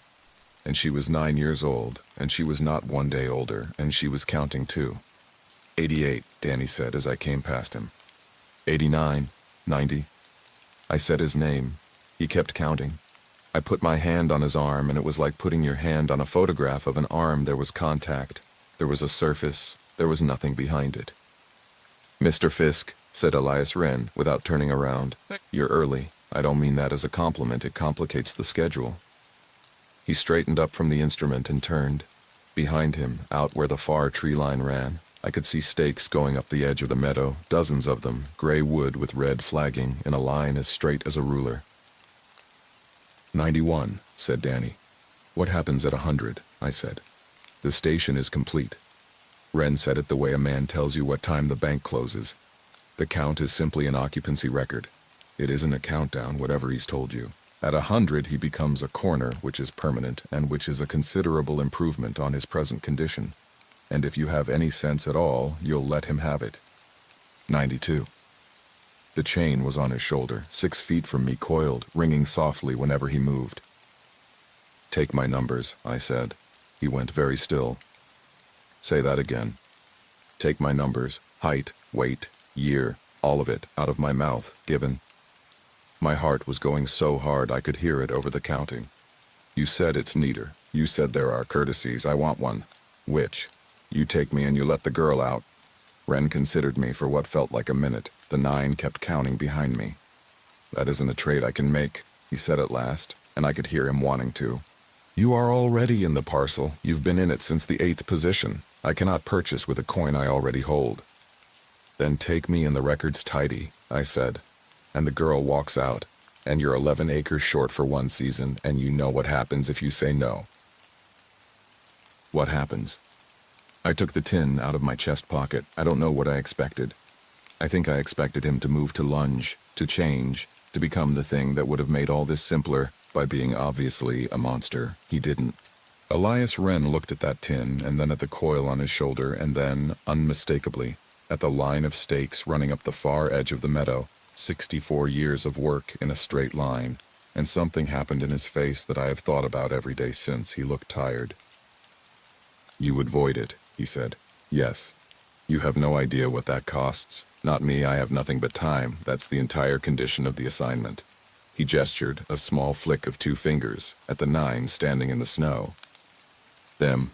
A voided traverse is rerun from a point of my choosing, and everything inside remains inside, and the count restarts. He looked at Danny. He is at 93. He has been at this for 3 months, which for him is not 3 months. If you void this figure, he begins again at 1.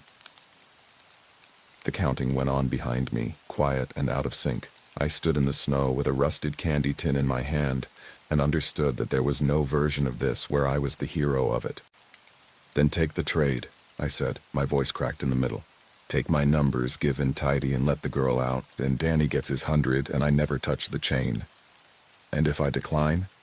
Then I break your line, and every one of them starts at 1, and I stand in this meadow and let you do whatever you do to a man who spoiled the arithmetic.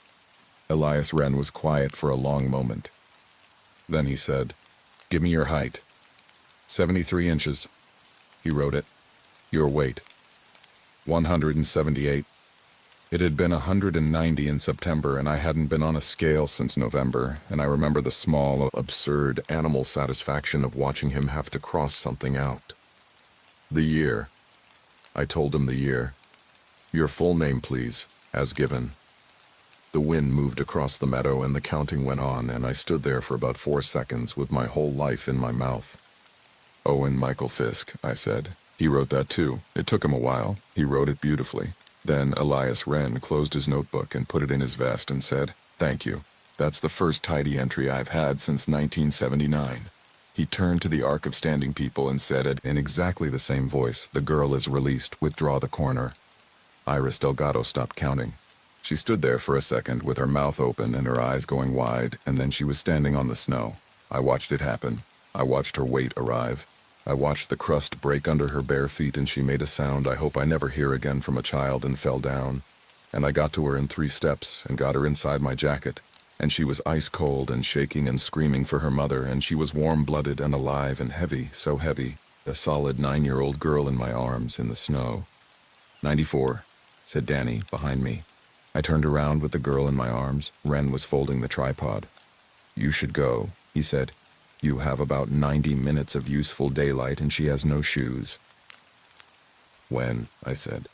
For me, when? That isn't determined. He shouldered the instrument. You gave the entry freely, which makes it clean, and clean entries are scheduled rather than worked. It could be a month, it could be 30 years. He tipped his hat, 2 fingers on the brim. You'll know, because I'll ask you the year, and I'll only ask once. I said, Danny. 6 more, said Elias Wren.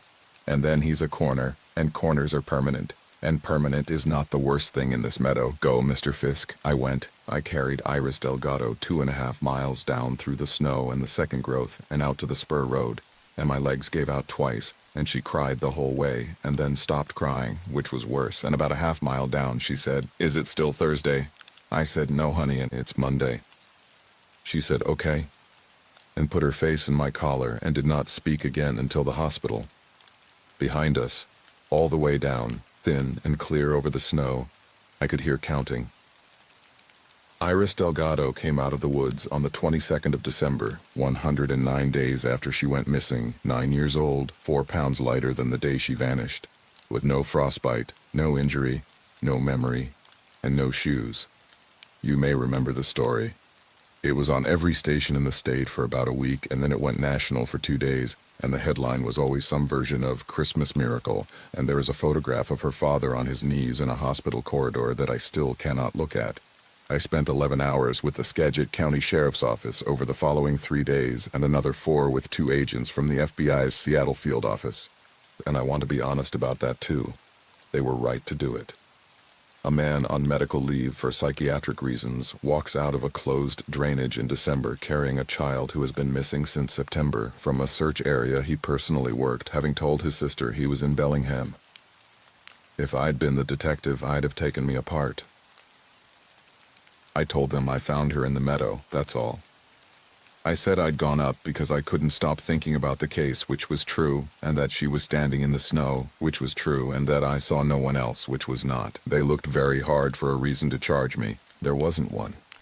The medical exam was the thing that saved me and the thing that ended any hope of a normal life afterward, because Iris Delgado had not been outdoors. No sun exposure, no insect bites, no dirt under her nails, 4 pounds of weight loss in 3.5 months, and a stomach with food in it. Somebody had been feeding that child, and it was not me, and they could prove it wasn't me, and they have never found who it was, and the case is technically open to this day. Renee, the counselor, called me in January. She'd seen the news. She asked, very carefully, whether I wanted to come back in and talk about the nightmare I described in our 4th session. I said no. Danny Okafor is still listed as missing. I have never told Adizi Okafor any part of this, and I never will, and I have thought about it about 4,000 times. She sends me a card at Christmas. Last year's said, "I know you looked. 6 more. That's what he said. I've done that arithmetic too, at 3 in the morning on a bad night. 94 when I left, and I have no idea what the interval is, whether a number is a day or a year or a footstep. And there is no version of the math where I get to feel good. Gordon Pike has never been found. His sister had a memorial at the Concrete Community Center in February, and about 100 people came, and I stood at the back and left early. Hazel Ruiz died in her sleep in March at 85 in the Yellow House, and I do not believe there was anything strange about it at all. She had a bad heart, and she'd outlived everyone she started with, but I sat with her for 6 afternoons in February, and she told me things, and the last thing she said to me, on the last afternoon, holding my hand with both of hers, was, "You did the honest thing, and it's going to cost you the whole rest of it." And I'd have done the same. And I'm sorry. Marla Trent retired in April. She left the green binder on the seat of my truck in the parking lot of the Cascadian Market with a rubber band around it and a post-it that said, in her handwriting, "You were right, and I still think I was too." We have not spoken since. I don't hold it against her. She kept a policy that has never once saved anybody. And it kept her, and I understand now that those are 2 different achievements and that people are allowed to want the second one. So there's a green binder in a fire safe in my basement, along with an accordion folder and 22 seasons of a Fire Lookout's composition books, and a Sucrets tin with a rubber band around it that I have never opened again and never will, and a photocopy of a page of 1961 field notes with 11 names on it. 12 now. There was a new one in February. I don't work for the Forest Service anymore. I do trail contracts for a nonprofit out of Darrington, and I take the low elevation work, and I am extremely careful about where I am at 11 in the morning. When somebody in the field asks me a question with a number in the answer, I've never known. I'm bad at that. and I file the reports. I have filed 6 NSTRs since Marla left. On a 1974 vintage carbon triplicate I photocopy myself, and I mail them to a regional office I cannot find in any directory, and everyone has come back stamped "received" in red, and I have stopped finding that strange, and I'm aware of what it means that I've stopped. There's one more thing. In April, before Hazel's house got cleared out, I finally drove down to the archive in Cedro Woolley to look at the original 1961 survey report. Pike had told me the box was gone. It was gone, but the report itself is bound and shelved in public because it is, as Pike said, a completely routine piece of history, and I sat at a laminate table under fluorescent lights and read 41 pages of the most beautiful engineer's lettering you have ever seen. At the front, there's a roster, 6 names, 2 crews. At the back, there's a plate, a group photograph taken in November of 1961 in front of the Darrington Ranger Station. 6 men in wool shirts and caulked boots squinting into a low sun, with a truck behind them and a coil of chain over one man's shoulder. The 6th man on the right, hat brim shadowing a symmetrical face, is E. Wren, party chief. The 5th man, second from the right, in a borrowed jacket a size too big, hands at his sides, mouth slightly open like he's been told to stop talking, is 38 years old, 6'1", dark hair, a small scar through the left eyebrow from a bike wreck in 1994. I have that scar. My mother has a photograph of me getting the stitches. It was August of 1994, and I was 7 years old, and the man in that 1961 photograph has it, and he is me, and he is squinting into a sun that set 33 years before I was born. Under the photograph, in the caption, the 5th name is given as O. Fisk, chainman, and on page 19 there's a marginal note in that beautiful hand, at the bottom of a column of bearings, which reads, "Chainman does not recall previous season. Will re-enter him." I don't know what that means. And I have 4 theories, and I'm not going to put any of them in writing, because writing things down is how he works, and I've come to be superstitious about the whole activity. Here's why I've finally said all this out loud. If you hike in the Cascades, and I hope you do, I have given my adult life to the idea that people should then take these, because they cost 64 years, and I'd rather you had them for free. When the birds stop, stop. All of them at once, mid-note. You have somewhere between 10 and 90 seconds, and the only correct use of it is to go back exactly the way you came. Don't say your full name out loud in the woods. Not to a stranger, not into a phone, not to yourself. Never answer a question with a number in it, not your height, not your weight, not the year, not the time, not how far it is to the car. You don't know. You've never known. If you hear the voice of somebody you love, wait 11 seconds. It'll repeat. It always repeats. And when it repeats, walk. Don't let the person you're with get more than an arm's length ahead of you in open ground, and never, ever look down at something in your hands. And if you come to a clearing that's a circle, with a hard, clean edge and nothing growing in it but moss, and a stone pillar in the middle with a brass cap on top, do not read the cap. Turn around. He is polite. He is not angry. He does not hunt, and he will tell you so, and it will be true, and it will not help you at all, because he is measuring the ground you happen to be standing on, and the parcel includes what stands upon it. It's been 8 months. He hasn't asked me the year yet. I reached the Hollow Fork Ranger Station a little after 4 in the afternoon, my truck riding low with everything I owned in the world. The Forest Service road had climbed for 11 miles through Douglas fir so dense the sunlight came down in narrow columns, and by the time the trees opened onto the clearing, I had stopped expecting a station at all. It was a squat cedar building with a shake roof gone silver with age, a radio antenna bolted to the gable end, and a woodpile stacked with a precision that struck me as almost obsessive. The North Cascades rose behind it, gray and blue and streaked with old snow, so close they seemed to lean over the roofline. 12 years I had worked as a ranger. Big Bend, then Sequoia, then 4 seasons in the Superior National Forest where the cold got into your teeth and stayed. I had a system for first days: get in before dark, shake the outgoing ranger's hand, walk the perimeter, learn where the water comes from and where the road goes when it floods. Everything else you can figure out in the morning. A man was sitting on the porch step when I pulled in, and he was already standing before my engine finished turning over. He was maybe 60, thin in the way men get when they have spent their lives walking uphill, with white stubble and a jaw that worked slightly even when he wasn't speaking. His uniform was pressed. Out here, 11 miles from pavement, that meant something. He had an iron in that cabin and he used it. But his eyes moved constantly, sweeping the tree line in a slow patrol, coming back to me, going out again, the way a man watches a dog he does not trust. "Marcus Hale," I said, putting out my hand.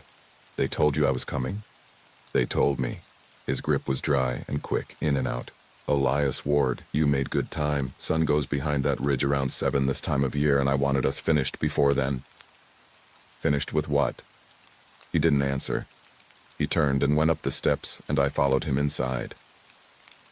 The station was one long room with a partition at the back, radio bench under the window, a wall of laminated quad maps with grease pencil marks on the plastic, a wood stove, a small propane range, a table with 2 chairs, though I could not imagine who the second chair had ever been for. It was clean the way a ship is clean. Everything on the counter had a place and was in it. "Water comes off the spring above the woodshed," Ward said. "Gravity feed. It freezes in November no matter what you do, so you'll haul from the creek. Generator's diesel. There's 4 drums under tarp. Radio reaches headquarters most days. Doesn't reach anybody in the fork itself past the second footbridge, so don't plan on it." "Understood." "Bear box is behind the station. Use it. Every scrap." He opened a drawer, closed it again without taking anything out, and I realized he had done it out of nerves rather than purpose. "There's a binder on the shelf with your patrol rotations, your trail maintenance log, your visitor contact forms. Standard. You've done all this." 12 years. 12 years, somewhere else. He said it flatly, not unkindly, and then he reached into his breast pocket and took out a piece of paper folded into quarters, the creases worn soft and gray from handling. He set it on the table and turned it toward me with 2 fingers. It was a page torn from a pocket notebook, and on it, in block capitals gone over twice with a pen so the letters stood up thick and dark, were 4 lines. 1. Count the blazes. If the count is wrong, turn around and walk out the way you came in. 2. If something calls your name in the woods, do not answer, not even if you know the voice, especially then. 3. Between 3 and 4 in the morning, do not open the door, no matter who is knocking, no matter what they say. 4. There are no bells in the hollow fork. If you hear one, get out of that drainage. I read it twice. Then I looked up. Ward was watching my face with an attention that made me uncomfortable. Not hopeful. Braced, more like. The look of a man who has given this same page to other people and knows exactly what expression is coming. "These aren't in the binder," he said. "No," I said. "I imagine they're not. They're not park policy. They're not folklore. I'm not a superstitious man, Hale. Whatever you decide about me in the next 10 minutes, I keep records. I've kept records for 26 years. He tapped the paper once. Every one of those cost somebody something. 2 of them cost me. I chose my words carefully. In every park I had ever worked, there was one of these. The lifer who had been alone too long, who had a theory about the lights over the ridge or the thing in the reservoir, who cornered you in the equipment shed and talked for 40 minutes. You did not argue with them. You nodded, you took the paper, and you went about your job. "Count the blazes," I said. "That one I can work with. Good habit anyway. Keeps you oriented." "That's not why." "All right, why?" Ward pulled out the second chair and sat down slowly, like his knees hurt.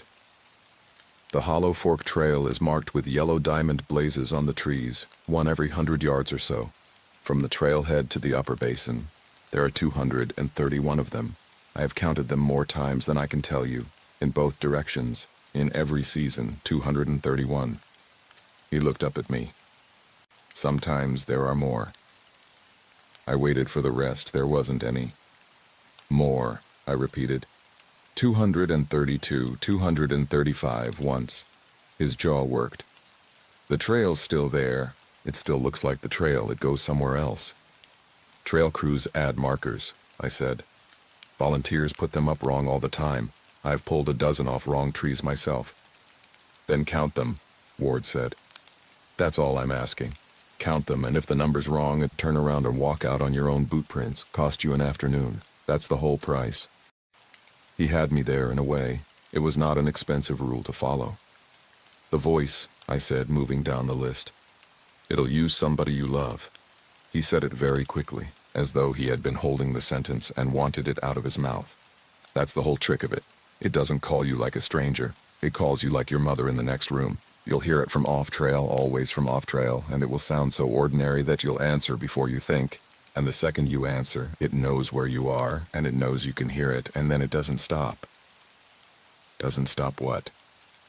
Calling. He wet his lips. It follows the sound of you. Don't give it any. I sat back. Through the window, the light was already going long and orange across the clearing, and the firs at the edge of it had gone from green to black. Rule 3, I said. The door. 3 to 4 in the morning. You'll hear a knock. It's a polite knock. That's the thing that gets people. 3 raps, a pause, 3 raps. It'll be somebody's voice out there, and they'll have a good reason. A hiker with a broken ankle, a woman whose husband fell, somebody who says they're from the district office. His hands had gone flat on the table. It's very good at reasons. It has all night to think of them, and it only needs you to be wrong once. And if there's actually a hiker with a broken ankle, then they'll still be there at 4. Ward's voice went hard.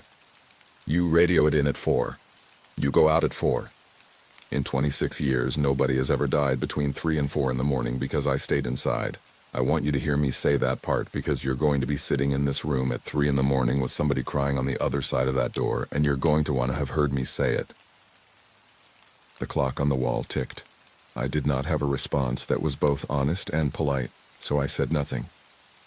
The bells, I said finally. There are no bells in the fork. He shrugged, a small, helpless movement. There's no chapel, no ranch, no pack stock, no buoy, no crossing. Nothing in that drainage makes a bell sound.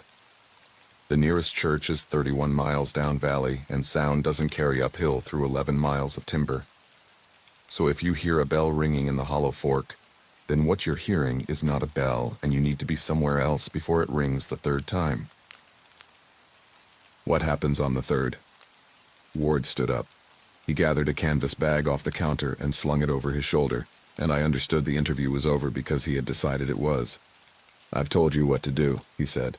I've stopped telling people what happens. It doesn't help them. It just makes them curious, and curious is the thing that kills you up here. I followed him out to his truck. The bed was already loaded. A footlocker and 2 boxes and a chainsaw case, everything strapped down under a tarp with the same fussy precision as the woodpile. 26 years of a life, and it fit in one pickup. Where are you headed? I asked. My brother's got a place outside Wichita. He opened the driver's door and stood with his hand on the frame, looking back at the mountains, and for one moment his face did something complicated. Flat, he said. It's flat there. You can see a man coming for 20 minutes before he arrives. That sounds like a strange thing to want. It's the only thing I want. He climbed in and pulled the door shut, then rolled the window down. Hail. That list. I've got it. Don't throw it away when I'm around the bend. Everybody throws it away when I'm around the bend. He almost smiled. Just put it in a drawer. Someday you'll go looking for it, and I'd like it to be there. I'll keep it, I said, and I meant it in the way you mean things to a man you'll never see again. He started the engine. Over the noise of it, he said one more thing, and I have thought about the way he said it every day since because it was not dramatic. It was tired. It was a man reporting a fact he had gotten sick of knowing. There's more country up here than there's room for, he said. Then he drove out, and the sound of his truck went down through the timber and got smaller and smaller until the forest closed over it, and I was alone in the clearing with the light going. I stood there a while. That is a thing they do not tell you about remote postings, how loud the quiet is at first. There was wind moving through the tops of the firs, a sound like distant surf, and a creek somewhere below the station, and one raven making its rough comment from the ridge. That was all. No engines, no voices, no hum of a refrigerator or a highway, just the mountain doing what it had been doing before anybody wrote a rule about it. I went back inside, put my duffel on the bed, and made a pot of coffee I did not need. Then I sat down at the table with Ward's page in front of me and read it a 3rd time. Count the blazes. Don't answer your name. Don't open the door between 3 and 4. There are no bells. I want to be fair to the man I was that evening because I have been unfair to him since. I did not laugh. I did not think Elias Ward was a liar. I thought he was a good ranger who had spent 26 years alone at the end of an 11-mile road, and that the mind does not tolerate that well. It starts making patterns because patterns are how it stays sane. A miscounted blaze becomes a warning, an echo becomes a voice. A branch on the roof at 3 in the morning becomes a knock, and once you have built the rule, every night that nothing happens is proof the rule is working. I had seen it before. These were not crazy people, they were people who had been left alone with a very large landscape for a very long time. So I did what I told him I would do. I did not throw the page away. I folded it back along its worn creases and put it in the drawer of the radio bench, under the spare fuses. Then I went out on the porch with my coffee and watched the last of the light come off the peaks, and I thought, this is a beautiful place and I am going to be happy here. I was wrong about the second part. I still think I was right about the first. The first 4 days were the best days I have ever had in a uniform. I want that on the record because of everything that comes after. Hollow Fork in late July was the kind of country that makes you forgive every bad posting you ever had. The trail left the station and dropped through old-growth fir where the trunks were 6 feet across, and the ground was soft and red with needles and nothing grew in the understory at all, so you could see 200 yards through the columns like a cathedral. Then it crossed the creek on a log bridge with a handrail somebody had shaped with a draw knife, and climbed 4 miles through avalanche meadow full of lupine and paintbrush and bear grass with those white torch blooms, and came out in the upper basin under a head wall where the snow never entirely went. I patrolled it Monday. I patrolled it Tuesday. Wednesday I did trail maintenance on the lower section, clearing a blowdown with a crosscut because the wilderness boundary starts a half-mile below the station and you cannot run a chainsaw past it. Thursday I hiked the whole thing again and contacted 11 visitors, which was the busiest day of the week, and every one of them was cheerful and prepared and asked me about mountain goats. I slept well, I ate well, I filed my reports on the radio at 8 and 1800 and headquarters told me the fire danger and asked if I needed anything and I said no. The blazes I counted without deciding to. That is the honest version. I did not set out to test Ward's first rule, because a rule that costs nothing isn't much of a test. I was walking the trail anyway. My eyes went to the yellow diamonds anyway, because after 12 years your eyes do that. And somewhere on Monday afternoon I noticed I had been keeping a number in my head without permission, and that when I reached the upper basin the number was 231. Tuesday, it was 231. Thursday, it was 231, both directions, and I remember standing in the parking area at the trailhead with my hand on the hood of my truck, feeling a small and slightly embarrassing warmth toward Elias Ward. He had counted these. For 26 years, he had walked up this drainage counting yellow diamonds on trees, and he had gotten the number right, and that was not madness. That was a man who paid attention. The story he had built around the number was his own business. Friday was when it went wrong, and it went wrong in the most ordinary way imaginable. I left the station at 6:40 in the morning with a full pack because I intended to do the whole circuit and then drop down the east side to check a sign that headquarters had said had been vandalized. Weather was clear, high thin cirrus coming in from the southwest, a change on the way in a day or two, but nothing for today. I radioed out. I started up. The count went normally through the fir. 41 at the log bridge, which I knew by then. 68 where the trail switched back above the creek. 104 at the first meadow. At 132, I stopped. There was a blaze on a fir to the left of the trail, a yellow diamond at chest height, and it was new. Not new looking. New.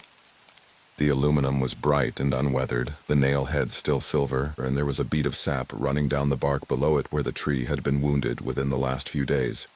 That was, I want to be clear, completely explicable. Trail crews come through. Volunteers come through. There had been a Washington Trails Association work party in the district that month. I had seen it on the schedule. Somebody had put up a new marker and had put it up on a fir that already had a marker 60 feet further along, and now the count was going to be off by 1 for the rest of the season until somebody pulled it. I even reached out and touched it. I remember the aluminum was cool. I remember thinking, in Ward's voice, sometimes there are more, and I remember the small, mean satisfaction of having found the mundane answer to the old man's ghost story on my 5th day. Then I kept walking, and the trail was wrong. Not dramatically, it bent left where I expected it to bend right, and it stayed in timber where the meadow should have opened. The tread was good, better than good, packed and clear, no roots, no rock, the kind of tread that takes a crew a season to build. There were blazes ahead of me, spaced properly, yellow diamonds catching the morning light one after another going up through the trees. I stopped again. I got out the quad map, which I did not need because I had walked this trail 4 times that week.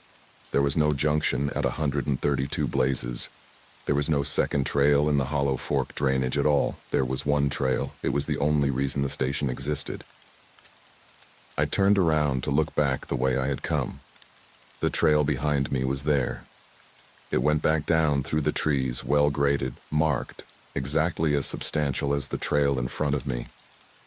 I could see 4 blazes going back. I could not see the fur with the fresh nail. I want to describe the feeling accurately because I have had a long time to think about it. It was not fear. Fear came later, and it was a much simpler thing. This was more like the sensation of reading a word you know perfectly well and having it come apart into letters. The world had not done anything frightening. It had just stopped agreeing with itself, quietly, without any fuss, and it was waiting to see what I would do about it. My GPS said I was 200 yards northwest of where I knew I was standing.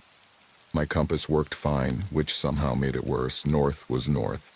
The trail simply went the wrong way through a correct world. I did the responsible thing first. I keyed the radio. Headquarters, Hollow Fork. Static. Not the busy static of a channel with traffic on it. A flat, even hiss, like the inside of a shell. I checked the squelch, checked the battery, checked the channel. Everything was where it should be. I remembered Ward saying the radio didn't reach past the second footbridge. I had not crossed the second footbridge. I had not, according to my legs and my watch, come more than 4 miles from the station. And then I did the thing I've gone over 10,000 times since, and I want to set it down honestly rather than kindly. I kept walking uphill, not far. I told myself 200 yards. And I told myself I was doing my job, which was to document an unmapped trail in my sector so the district could send a crew to figure out who had built it. I even took photographs. I have them still. They show fir trunks and packed tread and a yellow diamond, and they are the least interesting photographs anybody has ever taken, and I cannot look at them for very long. 200 yards became 400. The trail climbed in long, easy switchbacks that a good crew would have been proud of. The timber got older. The trunks got bigger and further apart, and the ground under them was bare of everything. Not even moss, just clean red duff, and the light came down in those columns and did not move even when the wind moved the tops of the trees. That was the first thing I could not explain away. The canopy was moving. The light on the ground was not. I stopped where I was. I did not turn around yet. I stood in a very old forest that should not have existed in a drainage I had walked 4 times that week, and I listened, and I could not hear the creek. There is always a creek in the Hollow Fork. That is what a fork is. From the station to the basin, you are never out of earshot of running water. I had not noticed it stop because you never notice water stop. You notice eventually that you are standing in a silence with a shape to it. I turned around. The trail went back down. It looked exactly as it had looked. And about 40 yards below me, standing on the tread with its back to me, there was a blaze on a tree. And past that another, and past that another, and the spacing was wrong. They were closer together than they had been. They were leading somewhere on a tighter interval, the way markers do when a route is about to do something complicated. I got out Ward's page. I had not put it in my pack. That is worth saying. It was in the drawer of the radio bench 11 miles up a road and 4 miles down a trail from where I was standing. And I got it out anyway, because I could see it perfectly. The block capitals gone over twice. Count the blazes. If the count is wrong, turn around and walk out the way you came in. Not walk back down the trail. Walk out the way you came in. I looked at the ground. My boot prints were there. Vibram, size 11. A fresh chevron pattern I could have picked out of 100. They came up the tread behind me, and they were the only prints on it. And I had never in my life been so glad to see something so stupid. I started down, and I watched my own feet, and I did not watch anything else. That is the part I would tell a new ranger if I were ever allowed to have one. Not turn around, everybody knows to turn around. Watch your own prints, because the trail wanted to help. Twice it offered me a better line, a cleaner grade, curving off to the right where my prints went, left through a mess of roots, and both times the better line was obviously the trail, And my own boot prints were obviously a mistake I had made on the way up, and both times I had to stop and stand there and physically argue myself back onto the roots. The second time, I said out loud, "No," and my voice sounded small and flat, absorbed, like a room with too much furniture in it. I walked down for what my watch said was 55 minutes. Uphill, it had taken me 20. Somewhere in there, the light started moving again. I did not notice it happen. I noticed it had happened, the way you notice a headache is gone. The columns through the trees swung slowly as the tops swayed, and dust turned in them, and it was such an ordinary thing that my eyes filled up. Then I heard the creak. Then I came around a bend, and the meadow was there on my left, lupine gone slightly over, the paintbrush still good, and a marmot sitting on a rock giving me an entirely unimpressed look. And the trail under my boots was the rocky, rutted tread I had cleared a blowdown off on Wednesday. I sat down in the middle of it. I drank a liter of water without stopping. My hands were not steady, and I let them not be steady. When I could, I got up and walked back down to the fir tree with the fresh nail. It was there. The bead of sap had run further and dried, and I stood in front of it for a long time because from where I was standing on the trail, going downhill, there was nothing else. No second tread, no blazes climbing away through old timber. The slope above the trail was the ordinary slope of the Hollow Fork drainage, brush and small hemlock and blowdown, steep and ugly and impassable, the way it had been every other day that week. I put my hand on the blaze. I got out my multi-tool and I pried the nail out of the tree, and it came with a shriek of metal and a smell of hot sap, and the aluminum diamond dropped into my palm. It weighed nothing. It was a perfectly normal trail marker, stamped and drilled, of the type the Forest Service has used since before I was born. I put it in my pocket. It is in a drawer in my house now, in another state. I have never been able to throw it away, and I have never been able to look at it for long. I finished my patrol, and I want to be clear that I finished it. I went up the real trail, counting, and the count from the trailhead to the upper basin was 230. One short, because of the nail in my pocket. I have never been so glad to be one short of anything. I got back to the station at 7 that evening. I radioed my report trail conditions good, 11 visitor contacts, 1 marker removed as improperly cited, and headquarters said copy, and asked if I'd seen the goats, and I said not today. Then I sat down at the table in the long room and got Ward's page out of the drawer, and I smoothed it flat with the side of my hand, and I read it the way you read a letter from someone who died. Count the blazes. He had not told me what the second trail was. He had not told me what happened at the top of it. He had given me the one instruction that worked, and he had left the rest out, and on the 5th day of my first week I finally understood that this was not evasion. It was mercy. I did not sleep much that night. Around 1, I got up and looked out the window at the clearing, silver under a 3/4 moon, the woodpile throwing its long, neat shadow. Nothing was out there. The forest stood around the station in a ring exactly as it had every night, and I stood at the glass with a cold cup of coffee and thought about the light that did not move. The rational explanations were still on the table. Altitude, dehydration. No, I had been drinking. Carbon monoxide, except I had not been near a stove. A stroke, a seizure, a transient global amnesia. One of the small, quiet neurological failures that can rewrite 20 minutes of a person's life and leave them convinced. But I had walked out on my own boot prints. That is what I kept coming back to. Whatever had happened to my head had not made those prints, and my head had not made the trail try to talk me off them twice. I got the binder down and read the sector history until 4. There was nothing in it. 26 years of Ward's handwriting, immaculate, and it recorded snowpack and blowdown and visitor counts and a fatality in 2009 from a fall on the head wall, and it recorded absolutely nothing else, and by the time I put it back on the shelf I understood that too. You do not write it down. The binder goes to the district office. The page in your breast pocket does not.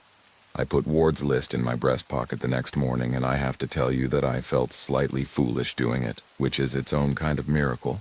That a man can walk out of one world into another and still feel foolish about a piece of paper. I followed Rule 1 from then on without exception. I counted every blaze on every patrol for the rest of my time in the Hollow Fork, out loud when I was tired, and twice more in 11 weeks the count came up wrong, and both times I turned around and walked out on my own prints, and neither time did anything else happen at all. That is the thing about rules that work. They are extremely boring. Nothing happens, over and over, and every single time that nothing happens is the rule doing its job, and there is no way to feel the difference between a rule that is saving your life and a rule that is superstition. Which is exactly why, 8 days later, I broke the second one. The second rule was the one I never intended to test, and that is exactly how it got me. You cannot test Rule 2, that is the design of it. You do not decide to hear your name simply arrives and the answering happens somewhere below the part of you that makes decisions. I had spent a week telling myself I would be careful, and what I had actually done was rehearse a moment I had no control over. It was the 11th of August. I had gone up to the basin on a 2-day, staying out at the patrol camp under the head wall to check on a climbing party who had registered for the North Gully and had not signed out. Overdue by 19 hours, which in the Cascades is often nothing and occasionally everything. Headquarters wanted eyes on it before they spun up a real search. I found them at noon, 3 of them, sunburned and sheepish, camped by the tarn with a broken stove and a very good story about the gully being out of condition. I checked them over, gave them my spare fuel canister, watched them start down, and radioed it in from the ridge where the repeater actually reaches. Party located, all persons well, no assistance required. Headquarters sounded genuinely pleased. Those are the good days. Most of the job is people being fine. I had a camp already set, so I stayed the night to do the upper basin sweep in the morning, and that is why I was 4.5 miles from the station, alone, at 7 in the evening, when it started. I was filtering water at the outlet of the tarn. The light was going gold and then pink on the head wall, that alpenglow that photographs badly and looks like the inside of a furnace when you are standing in it. Marmots whistling, a raven going over high up, absolutely nothing wrong with the world. And a voice said, "Marcus." It came from the boulder field on the north side of the tarn, maybe 80 yards, up among the talus where nobody walks because it is car-sized blocks and ankle-breaking gaps. It was my sister. I need you to understand that I did not think it sounded like my sister. That is what I would have expected, if I had ever bothered to imagine it, a resemblance, an approximation, something you would evaluate. It was not like that. It was Claire. It was her voice with her cold in it, the way she sounded in February, and it had the small upward hook she puts on the end of my name when she is about to ask me for a favor she knows I will grant. 39 years of a voice, there was nothing to evaluate. My mouth was open. I want to be precise here, because this is the part that matters. My mouth was already open and my lungs were already moving and the word "yeah" was already happening. The way it happens 10,000 times a year in a house with people in it. What stopped me was not courage or discipline or Elias Ward. It was that my sister lives in Fort Collins and has never been to Washington State. The word died in my throat. It came out as a click, barely a sound, and I stood there in the outlet stream with the filter hose in my hand and my heart going so hard I could feel it in my back teeth. Silence, 10 seconds, 20. Marcus, a little further left. Marcus, I'm over here. I closed my mouth. I closed it with my hand, physically, palm across my lips like a man in a bad film, and I did not care how it looked because there was nobody to see it. Marcus, don't be like this. That was when the cold came, because that is a thing Claire says. That is a thing Claire has said to me since we were children, in exactly that flat, weary register, and it is not a phrase anybody would guess. I got out of the water, slowly. I did not run, because in the back of my head Ward's voice said it follows the sound of you, and boots on talus make sound. I picked my line on grass and gravel, and I walked, and behind me and to the left the voice kept working. It went through the whole family. My mother, dead 6 years, calling me from a little further up the slope, using the diminutive she used when I was small. My father, who I have not spoken to since 2011, saying my name once and then saying "son," and I am not too proud to tell you that one nearly did it. There was a long pause after "son," a patient one, and I understood that the pause was listening. It tried a stranger eventually. A woman's voice I did not know, professional and calm. "Ranger? Ranger, we've got an injured party up here." And that was almost funny because it was so obviously a lesser instrument. A thing reaching past what it had into what it thought would work, and hearing it fail made it possible to keep walking. I reached my camp. I got inside the tent and zipped it, which was the least useful thing I have ever done, and I would do it again. For 4 hours it circled. I do not have a better word. The voice moved around the tarn basin in a slow, irregular orbit, never close, never more than 100 yards, and it never once repeated the same sentence twice. It called me from the moraine and from the snowfield and from the little stand of subalpine fir by the outlet. And at one point it called me from directly across the water, and the sound came over the surface the way sound does over water. And there was no light and nothing standing there. Around 11 it changed strategy. It began to answer itself. Claire's voice said, "Marcus," and then 30 yards away my mother's voice said, "He's not here." Then Claire again, further off, "He was here an hour ago." And then a third voice, the stranger, the professional one, "Check the camp." I lay on my back in a 2-pound nylon tent, listening to 3 voices that did not exist coordinate a search for me. And the thing I remember most clearly is a detail so small it is almost embarrassing. The conversation had no pauses for thought. Real people leave gaps, they breathe, they hesitate, they overlap. These sentences came one after another on a perfectly even beat, like a metronome. And once I heard the beat, I could not stop hearing it. And somehow the beat was more frightening than any of the words. It never came within 30 yards of the tent. I do not know why. I have theories, and none of them are worth writing down. Around 3 in the morning, it stopped, in the middle of a sentence, on the metronome beat, exactly as though a switch had been thrown. I did not sleep. At first light, I broke camp in 11 minutes, and I did the upper basin sweep anyway, because if I had skipped it, I would have had to write down why. And I walked out counting blazes, and the count was 231, and I have never in my life been so grateful for a boring number. Here is where I have to be honest about the part that does not make me look good. I got back to the station at 11 in the morning. I ate. I slept 4 hours. And when I woke up in the afternoon with sun on the floorboards and the raven making its comment on the ridge, my mind had already begun the work it does, which is to take an experience that cannot be true and file it somewhere it can be survived. Auditory hallucination. Isolation. There is a real literature on this, and I found some of it later. And it is genuine solo travelers, sailors, cavers, people at altitude. The mind under sensory deprivation manufacturing voices out of running water and wind. The tarn had an outlet stream. Moving water makes broadband noise. Broadband noise is what the brain uses to build phantom speech. This is not a fringe theory. It is well documented. And I had been alone for 2 weeks. So on the 15th of August, I went back up to the tarn on purpose with a digital recorder. I have tried many times to reconstruct my reasoning, and I can only get so far. Part of it was professional. If something was happening in my sector that put visitors at risk, I needed more than a story. Part of it was medical. If my brain was breaking, I wanted to know, and a recorder is a very simple test. If the tape has nothing on it, I have a neurologist to call. If the tape has something on it, I have a different problem. But underneath both of those, and I knew it even then, was the thing Ward had named on my first afternoon, and I had not had the grace to hear. I wanted to know. I set up at the outlet at 6 in the evening, recorder on a rock, running. I sat down with my back against a boulder, and I made myself a promise that I did not say out loud, because I had a superstition by then about saying things out loud, and the promise was, I will not answer. It started at 7:40. Marcus. Claire again. The February cold. The little hook on the end. I did not answer. I watched the recorder's level meter, and the needle moved, and something in my chest went out from under me, because a hallucination does not move a needle. For an hour I sat, and it worked at me. Mother, father, Claire, a man I served a season with in Big Bend who drowned in 2016. It got closer than it had before 60 yards, then 40. The metronome beat again, that perfectly even spacing. And then, at some point after 9, when the light was nearly gone and the headwall had gone the color of ash, it said something new. Marcus, I know you can hear me. I did not move. You've been very good, it said in my mother's voice warmly. You've been so good about the rules.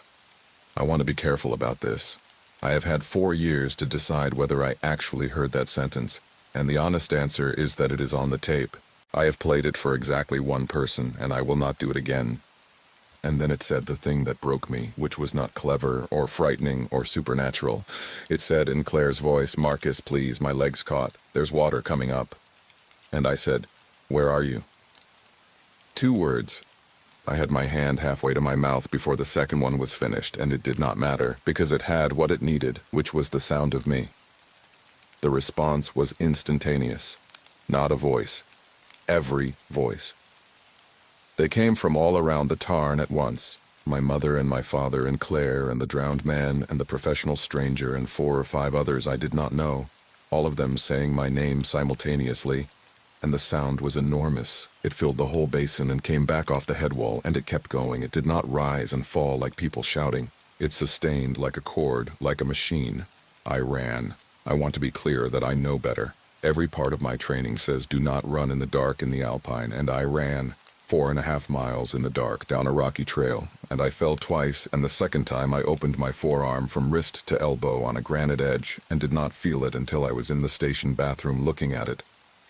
The voices came with me for the first 1.5 miles. They did not sound like they were chasing me. That is the detail I would take back if I could. There was no urgency in them.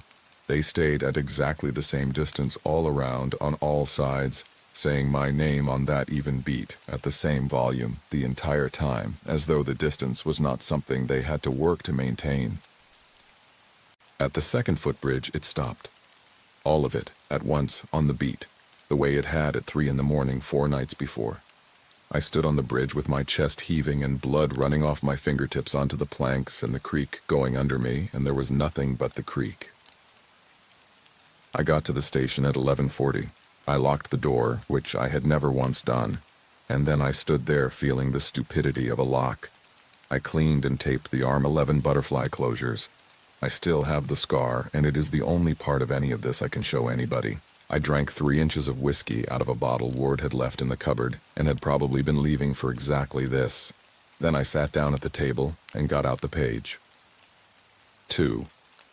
If something calls your name in the woods, do not answer, not even if you know the voice, especially then. He had written especially then, he had known. Somewhere in 26 years, Elias Ward had stood in the dark and heard someone he loved call him from off trail, and he had learned enough to write 2 extra words on a piece of notebook paper for a man he had not met yet. I thought about the sentence on the tape. "You've been so good about the rules," which meant it had been watching me follow them. Which meant the rules were not a wall. They were a set of conditions, and something on the other side knew them at least as well as I did, and was waiting with enormous patience for me to fail one. I got a pen.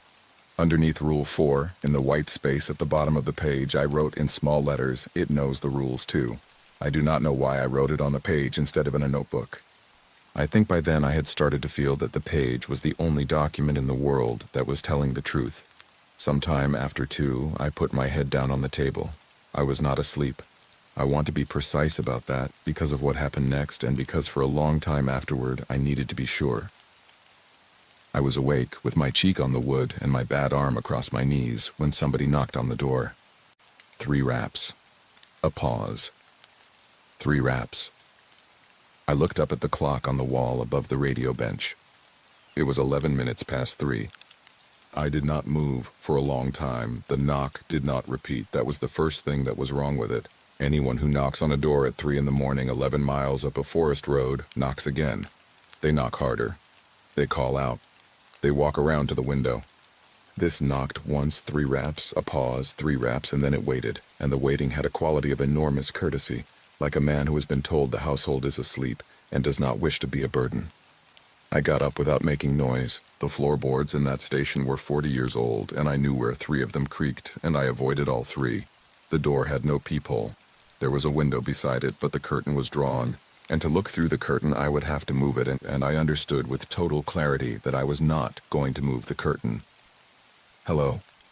A woman's voice from the porch. Low, apologetic. "I'm sorry. I know how late it is." I said nothing. "I saw the light," she said. There was no light.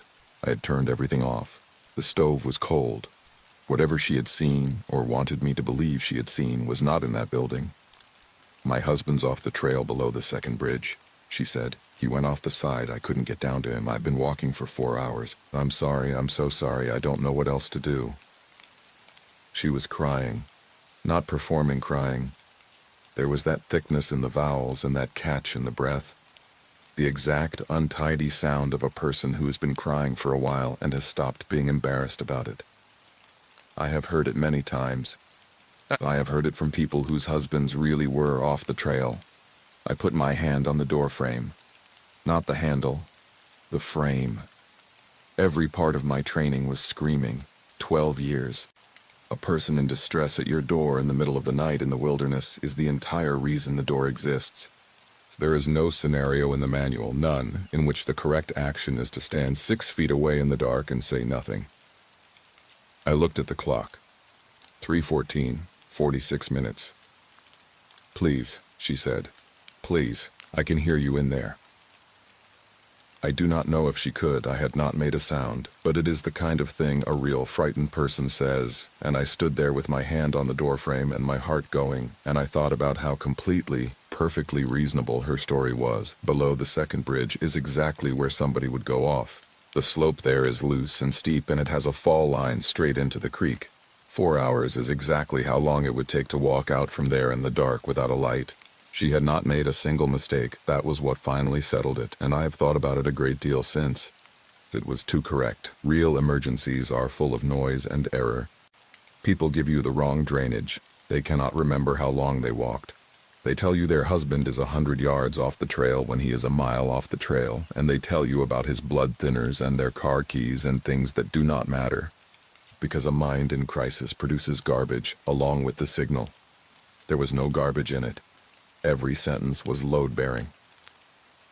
"Ma'am," I said, and my voice came out steady, which surprised me. "I can't open this door until 4 o'clock. If you can hear me, stay on the porch. There's a bench on the left. At 4 I'm coming out and we'll go get him." The crying stopped. Not tapered.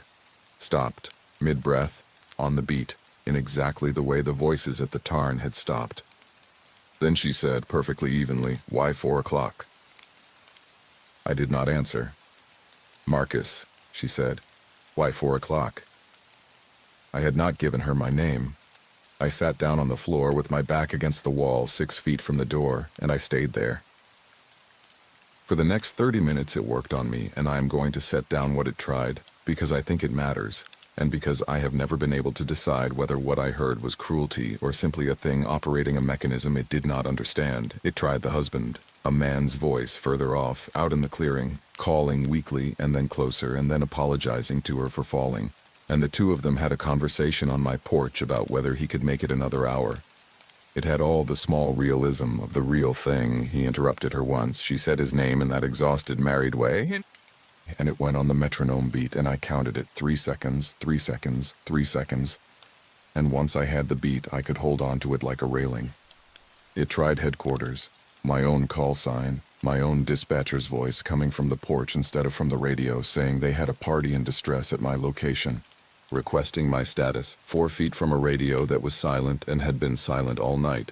It tried Elias Ward. That was the worst one. His flat, tired voice, and it said, "Hale, it's all right. I came back. I'm telling you it's all right. You can open it." And then, when none of that worked, it stopped talking, and for the last 11 minutes it simply stood there and breathed. I could hear it through the door, a slow, even unhurried breathing, 3 feet from my head, on the other side of an 1.5 inches of pine. Not a person's breathing. It did not have the small irregularities. It was a breath in, a breath out, a breath in, at a rate a metronome would have been proud of, and it was patient, and it was still going at 10 minutes to 4. And I sat on the floor and breathed as quietly as I could and did not move and did not move and did not move. At 4 o'clock exactly, the breathing stopped. I waited 15 minutes anyway, then I stood up and my legs had gone dead and I nearly fell, and I put my hand on the handle and I opened the door. Nothing. Gray pre-dawn, mist in the clearing, the woodpile, the raven not up yet, dew on the porch boards, unbroken, no footprints, no marks, no bench-shaped disturbance where someone had sat. My truck where I had left it. I walked the perimeter with a flashlight. I found nothing on the ground and nothing at the tree line and nothing at all. And I went down to the second footbridge in full light at 6:30 and I searched that slope for 2 hours, calling, because I had to, because the alternative was to spend the rest of my life wondering, and there was no one there, and there had never been anyone there. I radioed headquarters at 8 and asked, in as neutral a voice as I could manage, whether any overdue parties had been reported in the district overnight. None. Nothing since the climbers on the 11th. I want to say what that morning was like, sitting on the porch step in the sun with a cup of coffee I could not drink, because it was not fear. The fear had been used up somewhere around 3:30, and what was left was much stranger. It was grief, I think. It was the specific grief of having a thing taken from you that you did not know was a possession, because I could not open the door. That was what I had lost. Not my nerve, not my sleep.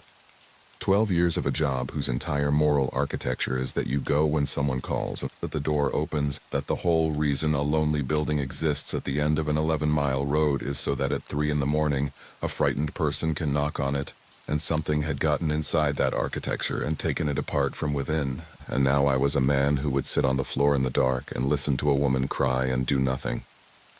I understood Elias Ward completely for the first time. Not the fear in his face, the tiredness. I did the only thing I could think of to make it bearable. I got a legal pad and I wrote down a procedure, an actual procedure, in the flat language of an incident action plan, because that is the only language I had left that still worked. Between 0300 and 0400 hours, do not open the station door under any circumstances. Verbally advise any party at the door to remain on the porch and that assistance will be rendered at 0400. Log the contact at 0400, arm, illuminate, and clear the porch and perimeter. Radio HQ. If a genuine party is present, they will still be present. I read it back, and it was a lunatic's document, and it was also the best work I had ever done. Then I did something I am still not sure about. I went out to the truck, and I got the roll of orange flagging tape from the kit, and I cut 2 lengths, and I tied one to the porch rail and one to the woodshed door. Not for any reason I could have defended. It was a small human mark, a thing that said somebody lives here and keeps track, and I needed to make it. 2 weeks passed, nothing happened, and I do not mean that as suspense. Nothing happened. I patrolled. I counted blazes, and the count was right. I did not go out after dark, and I did not answer to my name. And I turned in at 9 and lay in the back room and listened to the clock, and there were 14 nights where 3 o'clock arrived and passed and no one knocked. I was almost sleeping again by the last week of August. The station felt like a station. The mist would come up the drainage in the evening and lie in the meadow like water, and I would stand on the porch with my coffee and think that a person could stay here. I have wondered since whether that was allowed on purpose. I do not believe anything up there was kind to me. But I have wondered whether the 2 weeks of nothing were part of the same patience as the breathing on the other side of the door, because a man who is frightened for 14 days straight leaves, and a man who is given 14 quiet days stays, and a man who stays can still be gotten at.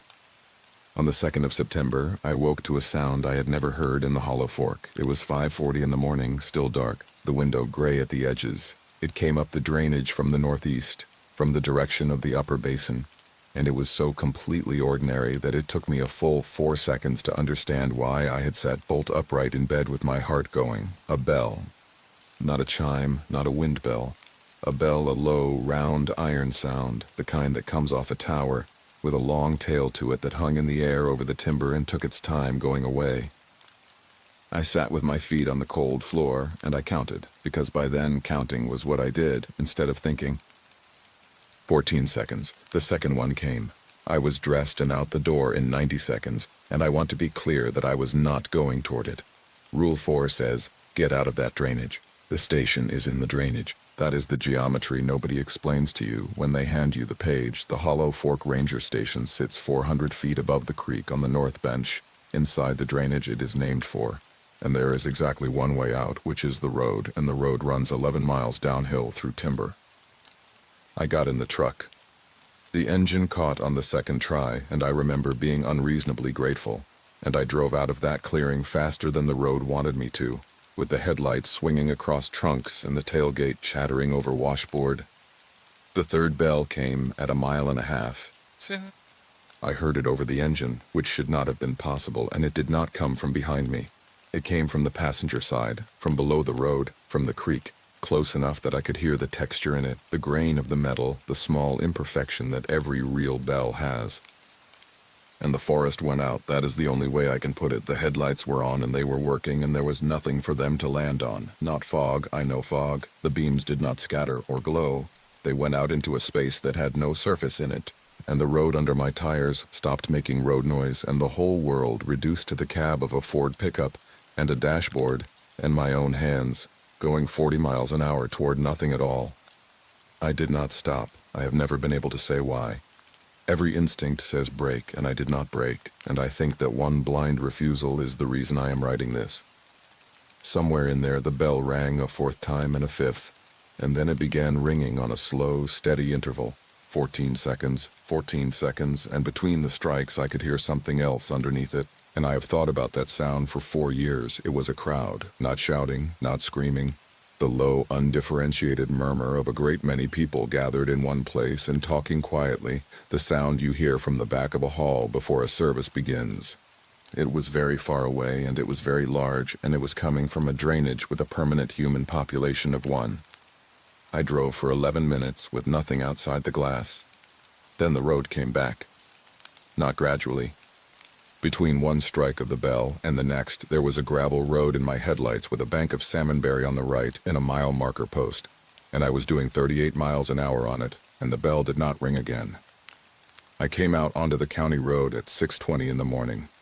There was a logging truck going down valley, and I nearly wept at it. I drove to the district office in Marble Mount and sat in the parking lot until somebody opened the door at 8. I told them nothing. I have to be honest about that too. I told them the station generator was giving me trouble and I needed to pick up a part. And the maintenance lead gave me a fuel filter I did not need. And I sat in that office with a paper cup of coffee listening to 2 people argue about a purchase order. And it was the most beautiful conversation I have ever heard in my life. I went back that afternoon, in daylight, with the whole drainage lit up green and gold and a breeze moving in the tops, and there was nothing wrong with the hollow fork at all. There is no bell. I want to state that plainly for anyone who goes looking. I spent my last 6 weeks establishing it beyond any possible doubt because I am the kind of man who needed to. And that is the flaw that nearly killed me 4 separate times. I checked the district records back to 1931. I found the location of every historic structure in the basin, 2 mining claims, a burned CCC camp, a cabin site with a collapsed root cellar.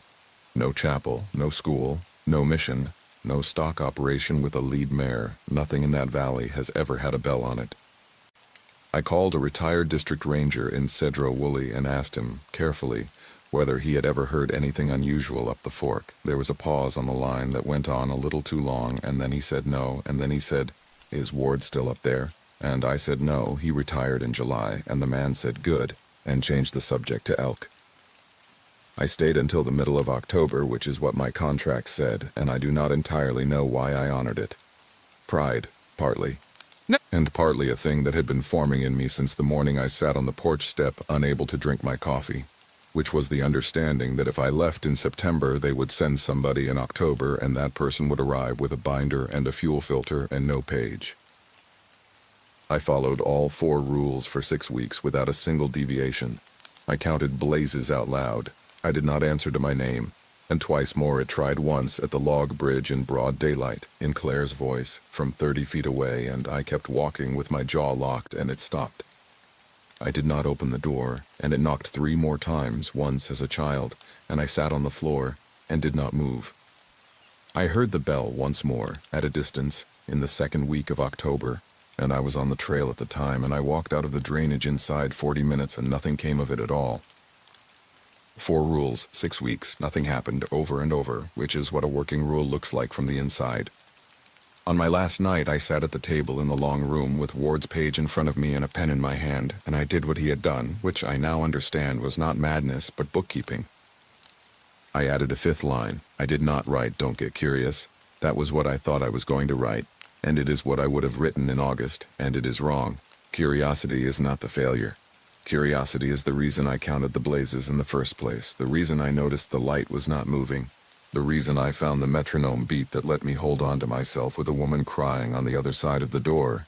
Curiosity kept me alive at least twice. What killed the Rangers before me, and there were 3 and 4 years before Ward. I looked it up, and none of them died, but none of them were ever the same. Either was something narrower than that. It was needing to settle it. It was the specific compulsion to convert an unbearable open question into a closed one right now, personally, tonight, so I wrote, 5. You will want proof. Nothing up here will ever give it to you. The wanting is the hook. Let the question stay open and you get to go home. Then I found the laminator in the desk, the little one for temporary parking permits, half a box of pouches beside it, and I sealed the page in plastic, and I punched a hole in the top corner and put a split ring through it. I did not clip it to my uniform. I hung it on the nail beside the door. The new ranger came up on the 17th of October, and her name was Danielle Okonkwo. And she was 31 and had done 4 seasons in Glacier, and she was very good. I could tell inside 10 minutes. She asked the right questions about the water system. She noticed the bear box hinge was going. I gave her the tour. I gave her the binder, the generator log, the fuel drums, the frequencies. And then I took the laminated page off the nail and put it on the table and turned it toward her with 2 fingers, and I watched her face do exactly what mine had done, and it was the loneliest moment of my life. These aren't in the binder, she said. No. Okay. She was polite about it. She was so polite about it. Is this a hazing thing? No. Because I've done 4 seasons in grizzly country and it isn't bears, I said. She looked at the page again. I could see her deciding what to do with me, the way I had decided what to do with Ward, and I let her, because there is no argument. There has never been an argument. That is the design of the whole thing. Rule 1 cost you an afternoon, I said. Rule 2 cost you nothing at all. You just don't talk. Rule 3 costs you 1 hour a night, and you'll never once need that hour. Rule 4 costs you a drainage you can walk back into at noon. I put my finger on the plastic. That's the whole price, Danielle. 4 cheap rules. I'm not asking you to believe anything. I'm asking you to pay 4 cheap prices. She was quiet for a second. Then she said, and the 5th one? The 5th one's expensive, I said. The 5th one's the only one that's expensive, and it's the one that matters. I drove out the next morning. I did not look at the mountains in the mirror, which I had promised myself I would not do. And then I did it anyway at the county road, and they were just mountains, gray and blue and streaked with old snow, doing what they had been doing before anybody wrote a rule about it. I live in Ohio now. I do fire management planning for a state agency, and my office has fluorescent lights and a window that looks at a parking lot, and I have made my peace with all of it. The land here is flat. You can see a man coming for 20 minutes before he arrives, and I understand now that this is not a small thing to want. It is one of the largest things there is. Danielle wrote me in March 2 lines on a postcard with a mountain goat on it. Count's been right every day since November. Thank you for the page. I have kept it on my refrigerator door. The aluminum blaze is in the drawer under the silverware, and I have never thrown it away. Sometimes, not often, I take it out and hold it, and it weighs nothing, and it is a completely ordinary trail marker of the type the Forest Service has used since before I was born. And I put it back, and I close the drawer, and I do not go looking for what it was nailed to. That is the 5th rule. It is the only one I still have to follow, and I follow it every single day, and I will be following it for the rest of my life. The first thing Loretta Pike gave me wasn't a radio, or a key, or a badge. It was a laminated card about the size of a playing card, soft at the corners from being handled, and she slid it across the counter the way you'd slide someone a receipt. There were 4 lines printed on it in a typewriter font that had been photocopied so many times the letters had gone furry. I read them twice. Then I looked up at her, waiting for the part where she explained the joke. She didn't explain anything, she said. Keep it in your wallet, not your pack. Packs get lost. That was my first 10 minutes as a seasonal ranger on the Laurentian district, and I want to be honest with you about something before I go any further. I did not take that card seriously. Not for weeks. I put it behind my insurance card and forgot it was there. And I told myself Loretta was one of those lifers who'd been alone in the woods so long she'd developed a sense of humor that only worked on herself. By August, I had that card memorized. By September, I'd have eaten it if someone told me that would help. I'd better back up. My name doesn't matter much for this, but I'll give you the shape of me so you understand what kind of person I was when I drove up there. because it matters later. 41 years old, 14 years as a paramedic in Duluth, and the last 6 on the night rotation out of a station on the hillside where the calls stacked up on top of each other from 10 p.m. until the bars closed. I was good at it. I don't say that to brag. I say it because being good at that particular job requires a specific kind of brain, one that goes very quiet and very orderly at exactly the moment when everyone else's brain is screaming. And I want you to understand that I had that brain, and that it did not help me at all in the end. I left the job in February. There was a call in January, a bad one, a family, and I'm not going to describe it because it isn't part of this story, and because those people are still people and they don't belong in something like this. What's part of this story is that afterward I couldn't sleep unless it was daylight, and I couldn't be in a room with a smoke detector because of the battery chirp. And my wife Erin sat me down in March and said very kindly, in the voice you'd use on a horse, that she thought I should go be somewhere quiet for a while. She wasn't leaving me. She was very clear about that. She just wanted me somewhere else, so I went looking for somewhere else. Then I found a posting on a federal job board for a seasonal forestry technician, GS5, Superior National Forest, Laurentian Ranger District. May through October. Government housing included, which turned out to mean a single wide trailer with a wasp problem. The listing wanted a wilderness first responder cert and a valid driver's license and the ability to lift 50 pounds. It did not want to know why a 41-year-old paramedic with a good record had a 4-month gap on his resume and a hand that shook when he reached for a coffee cup. Loretta called me on a Tuesday. She asked 2 questions. She asked whether I could run a chainsaw, and she asked whether I was comfortable being alone for long periods. I said yes to the first one. I said yes to the second one too, and that was the only lie I told in the interview, and honestly it wasn't even a lie at the time. I thought alone sounded wonderful. I thought alone was the whole point. The drive up from Duluth is about 2 hours, and it does something to your head, that drive. You go north on 61 with Lake Superior on your right, enormous and gray and giving off cold like an open freezer, and then you turn inland at Ilgen and the lake disappears behind you and the land just closes. It's not dramatic country. That's what people get wrong about it. There's no cliff, no vista, nothing that makes you pull over and take a picture. It's just spruce and jack pine and tamarack and more spruce. Low and dense and dark green going on black, with the road cut through it like a paper cut, and every few miles a bog opens up on one side, a flat brown expanse of sphagnum and sedge with dead trees standing in it at angles. And then it closes again, and it's spruce, spruce, spruce. It's the oldest exposed rock on the continent under there. Somebody told me that later. 2.5 billion years, scraped bare by 4 separate ice sheets. And then the ice pulled back and left 10,000 shallow holes that filled with water and then filled with moss and then filled with more moss on top of the dead moss, 40 feet deep in places, going down and down. Everything that ever fell in there still in there because the water's too acid and too cold to let anything rot properly. I didn't know any of that in May. In May, I just thought it was ugly.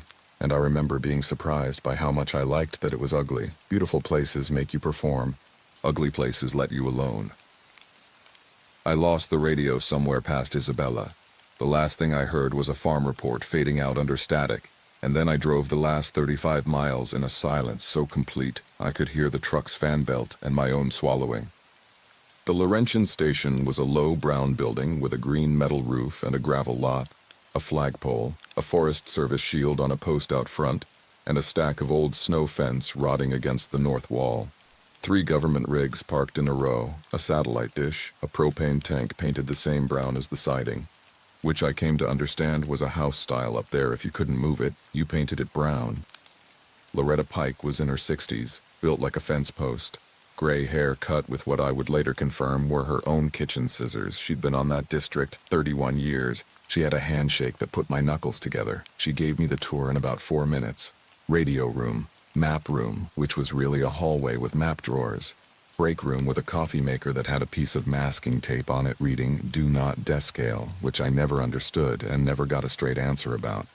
Then the counter and the card. "Read it out loud," she said.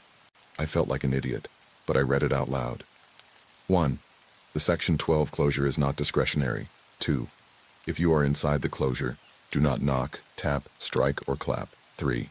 If something knocks, do not answer it. Do not count out loud. 4. Report every removed, broken, or fallen post to the district ranger the same day. Same day. Loretta nodded once, like I'd passed something. What's Section 12? Peatland Research Area. Closed since the 30s. It's on the district map with a hatch pattern. If you're in a truck, you'll see the boundary signs off the 172 and off the Wanless Spur. If you're on foot, you'll see posts. What kind of research? None currently. I waited. She let me wait. Loretta was extremely good at letting people wait. I watched her do it to a state senator's aide in July, and it was like watching a heron fish. Okay, I said. And the knocking. Grouse drum in the spring, she said. Ruffed grouse. They stand on a log and beat their wings, and it sounds exactly like somebody knocking on a door about 100 yards off. New people hear it and go looking and get themselves turned around in the muskeg, and muskeg will take a boot off your foot and then take you off your feet, and then we're doing a search. So we tell everybody, don't go toward the knocking, don't knock back, don't play games with it. That was a good answer. That was a genuinely good answer, and I want to point out that it was also, as far as I can tell, entirely true. The grouse do that. It does sound like knocking. New people do go looking. It just wasn't the reason for the card. I want to spend a minute on the ordinary part, because everything I've read about this kind of thing skips it, and skipping it is a lie. The overwhelming majority of that summer was ordinary, and the ordinary part is what made the rest of it possible. If it had all been strange from day one, I would have left in June, and I'd be fine now. My days look like this. Up at 5:15 because the light comes early up there and there's no curtain thick enough. Coffee in the trailer, which sat behind the station in a clearing full of raspberry canes. Drive to the office, get the day's list off the whiteboard, then out. Campground rounds Divide Lake, Hogback, McDougal, Sullivan. Pumping out vault toilets with a truck we all called the Honey Wagon, which is exactly as dignified as it sounds, cutting deadfall off the Bird Lake Trail with a saw that kicked. Replacing a fee tube some genius had pried open with a tire iron for what was probably $11 in cash, painting blazes, explaining to a man from Illinois with as much patience as I could locate that he could not keep a bear cub's skull he'd found because it was in a wilderness area, and also because it was a bad idea in ways I did not have time to enumerate. I got a lost dog back to its owner in June. Border Collie mix found her sitting in the middle of the 172 at dusk, shaking. That was the single best day I had all summer, and it isn't close. I did 2 searches, both of which ended the ordinary way. One was a kid from a canoe group who'd gone to find a spot to pee and gone the wrong direction for 40 minutes. We had him in 90. The other was an older gentleman with early dementia who'd walked away from a lakeside cabin and got found 2 miles off by a dog team at 4 in the morning, cold and confused and completely unhurt. And when he saw us, he said, "Well, hello," like we'd come to a party. There was a drowning in July, over on the Cloquet side. Not my district, but I got pulled in for the recovery because they knew I'd been on an ambulance and figured I could handle it. I could. That's the thing about that brain I told you about. It comes back when you need it, and it doesn't ask permission, and there were the other rangers. Emmett Scar, who I'll get to at length because he's the center of this. Bev Tansky, who staffed the Sturgeon Lake Fire Tower, and who I only met in person twice all season, but talked to almost every night on the radio because the tower's line of sight was better than anybody's, and she relayed half the district's traffic. Deb Ostrowski, the recreation tech, 26, faster than me at everything, who once carried a folded-up picnic table half a mile on her back on a bet and won $11. It was a good crew. I want that on the record. Whatever else I say about how they handled Section 12, those were good people, and they were carrying something that had been handed to them, and they carried it the way it had been handed. The first time I saw a post, I didn't know what I was looking at. Late May. I was on the Wanless Spur with a bucket of orange paint and a list of boundary refresh work, and the spur road ended at a gate, one of those hinged steel pipe affairs with a chain and a Forest Service padlock. Brown paint, standard. There was a sign on it, area closed, research natural area, no entry. 36 CFR 261.53. And below that, a smaller aluminum sign, much older, with the letters stamped rather than printed. Section 12. The road stopped at the gate, but the corridor didn't. You could see where it had been a road once, maybe 80 years ago. A straight line of shorter growth running off into the black spruce with alders crowding in from both sides, and about 30 feet past the gate, just off the old roadbed, there was a post. It was maybe 4 feet of tamarack, roughly squared, weathered to that silver black that wood goes when it's been standing in the open for decades. Set in the ground, slightly out of plumb, and about a foot down from the top, cut into the face of it, was a notch, a single square notch about 2 inches across, cut clean, the kind of cut you'd make with a chisel or a good sharp axe. I stood at the gate and looked at it for a while. There was nothing threatening about it. It looked like a survey monument or a corner post from an old fence line that had rotted away around it. I got back in the truck and finished my list. That night, I looked at the district map in the map room, the big one, the 1962 base with 40 years of amendments taped and penciled over it. Section 12 was hatched out in the northeast quadrant, about 6,000 acres, which is big but not enormous, bounded by the 172 on the south, the Wanless Spur on the west, a chain of small lakes on the north, and on the east by nothing in particular, just a surveyed line running through the bog. There was a notation in the corner of the hatched area, in faded pencil. In handwriting that was not Loretta's, it said CT 1140, ES 5/12. I didn't know what that meant. I assumed it was an acreage or a stand count. ES was Emmett Scar. And it was a count, it was just not a count of trees. Emmett was 68 years old that summer and had been on the Laurentian district since 1979, which meant he'd worked under 4 district rangers and outlasted the ones who'd tried to retire him. He was a big man gone stringy, with hands that looked like tool handles, and he wore the same wool shirt in 80-degree weather that he wore in 40. Grew up in Babbitt. His mother's family was Ojibwe from Net Lake. His father's people were Finns who came for the iron. He had a way of pausing before he answered a question that made you certain he was about to say something profound, and about 60% of the time he was just deciding whether the question was worth answering. The first real conversation we had was in June in the shop, both of us sharpening saw chain.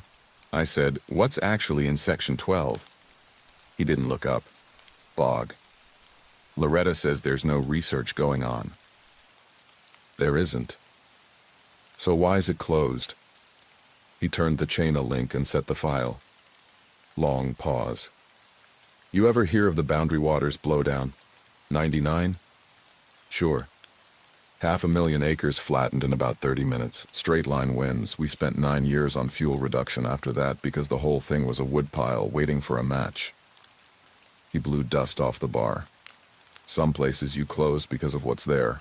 Some places you close because of what would happen if a bunch of people were standing in it when the wrong thing happened. Which is Section 12? Emmett looked at me then. He had very pale eyes, that washed-out blue some old Scandinavians get, and there was nothing spooky about the look. That's what I keep coming back to. He looked like a man doing arithmetic about whether I was going to be trouble. Section 12 is a place where the ground isn't ground, he said. It's a floating mat of moss over about 30 feet of water and peat soup. You walk out on it, it moves under you like a waterbed. Step wrong, you go through, and the mat closes over the top and nobody finds you. Not in a week, not ever. There are people in that bog from 100 years ago who look about the same today as the day they went in, because it's too acid down there for the bacteria. He set the chain down. That's what's in Section 12, he said. That's plenty. Don't go in there. And you know what? That was also true, every word of it. I've since confirmed all of it independently. Bog bodies, the whole thing, real science, real hazard. They were so good at that, all of them. They never once lied to me. They just kept handing me true things until I stopped asking. In July, I heard the knocking for the first time. I was at the Divide Lake campground doing an evening round, about 9:30.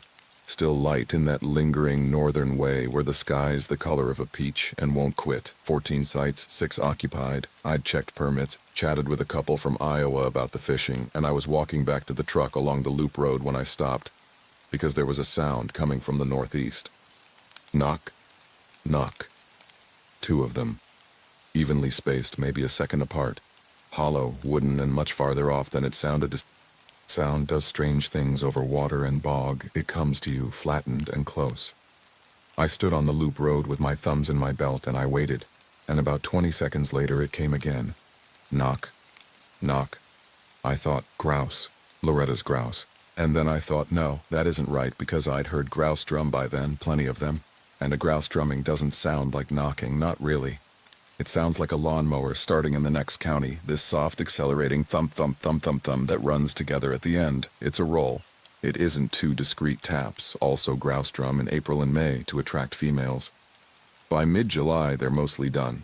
I stood there long enough that a woman from Site 9 came out and asked if everything was all right, and I said, "Yes, ma'am, just listening to the loons," and she said, "Aren't they something?" and went back in. Knock, knock, I got in the truck, and I've thought about this maybe 10,000 times since I sat with the door open, and I put my hand on the outside of the door panel, and I very nearly wrapped my knuckles on it.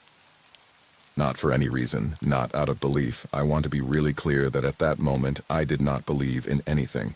It was pure reflex, the same reflex that makes you say "you too" when the movie theater guy says, "Enjoy your film." Something knocks, you knock back. It's in the body. What stopped me was the card, not the fear, the card. I had this dumb bureaucratic flash of Rule 3, don't answer it, the way you'd remember a policy about timesheets, and I felt embarrassed about it, and I pulled my hand back and shut the door and drove home. I have been informed since by the only person qualified to inform me that this is the only reason I'm here to type this. The knocking got into the logs after that. Once I'd heard it, I started noticing it in the paperwork, which is where I should have started looking in the first place, because that's where everything is in a federal agency, not in the stories, in the forms. Bev at Sturgeon Lake logged it. She'd been in that tower 9 seasons. Her nightly radio traffic was mostly weather and smoke checks, visibility, wind, any lightning, any haze on the horizon. But there was a category in the tower log, a column that somebody had added by hand decades ago and everyone had just kept using. The column header was AUD, auditory. And under it, Bev's neat block printing, night after night, 0247, 2 knots, NE, no visibility. 0312, 2 knots and a half, northeast, no visibility. 0155, 2 knots and a half, northeast. 0201, 2 knots and a half, northeast. Nothing further. Always 2. Always northeast of the tower, which put it out over Section 12. Always at night, and mostly between 1 and 3:30 in the morning. Never any visual. Never a photograph, and Bev tried. She had a decent camera and a spotting scope and 9 years of boredom, and she got nothing but black. I asked her about it on the radio one night in late July, casual, like it was small talk. She was quiet for a couple seconds. Then she said, "How long you been on district?" "Since May." "Yeah," she said. "You want to talk to Emmett?" "I've tried." "Try in August," she said. "He's easier in August." Sturgeon out. August is when the count happens. I didn't know that yet. But she did, and she was telling me in the way all of them told me things. I finally got it out of him on the 9th of August, and I got it because I did something right for once. I stopped asking, and I volunteered. There's a job on that district called Walking the Line. It shows up on the annual work plan as Section 12 Boundary Inventory Post-Condition Survey, budgeted at 4 days, 1 technician, and every year for 30-some years it had been Emmett. That August he was 68 and had a knee that had been scoped twice, and Loretta had started making noises about liability, and I heard them arguing about it through the office wall, and I walked in and said I'd go with him. Loretta looked at Emmett. Emmett looked at the floor for a good while. Then he said, "All right." Loretta said, "Emmett." "He's the one who's still going to be here in 10 years, Emmett said. "You want to keep giving it to volunteers who go home in October?" She didn't have an answer for that, neither did I, because I didn't know what it was. We left at 4 the next morning. You can't drive into Section 12. There's no road that survives, and the old CCC grade goes to Alder within a quarter mile of the gate. So you walk, and you walk on the perimeter, not through the middle, because the middle is that floating mat, and the middle is where the bad ground is. We parked at the Wanless gate. Emmett unlocked it, drove through, locked it behind us, drove another 800 yards until the truck couldn't go, and parked. He handed me a pack. It was heavy in a way I couldn't account for. Inside, 2 gallons of water, food, first aid, and a compass and a paper map, because GPS is a coin flip under that canopy, a headlamp, dry socks, a folding saw, and in the bottom, wrapped in canvas, a 2-pound sledge, a heavy chisel with a 2-inch blade, and a set of steel letter punches in a leather roll, the kind machinists use for stamping part numbers. "What's the chisel for?" "Notching," he said. Then he took out a spiral notebook, a plain one, the kind you'd buy at a drugstore, and it was old, the cover soft as cloth, and he showed me the first page. It was a list of numbers with years next to them, going back decades in different handwriting. 1,140, 1,140, 1,140, 1,140, 1,141, 1,141, 1,141, then a run of 1,141s down the page and on to the next, and near the bottom, 3 years ago, 1,142. That's what we count, he said. Posts. There are 1,142 posts out there. There were, in May. He put the notebook away. That's what we're going to find out.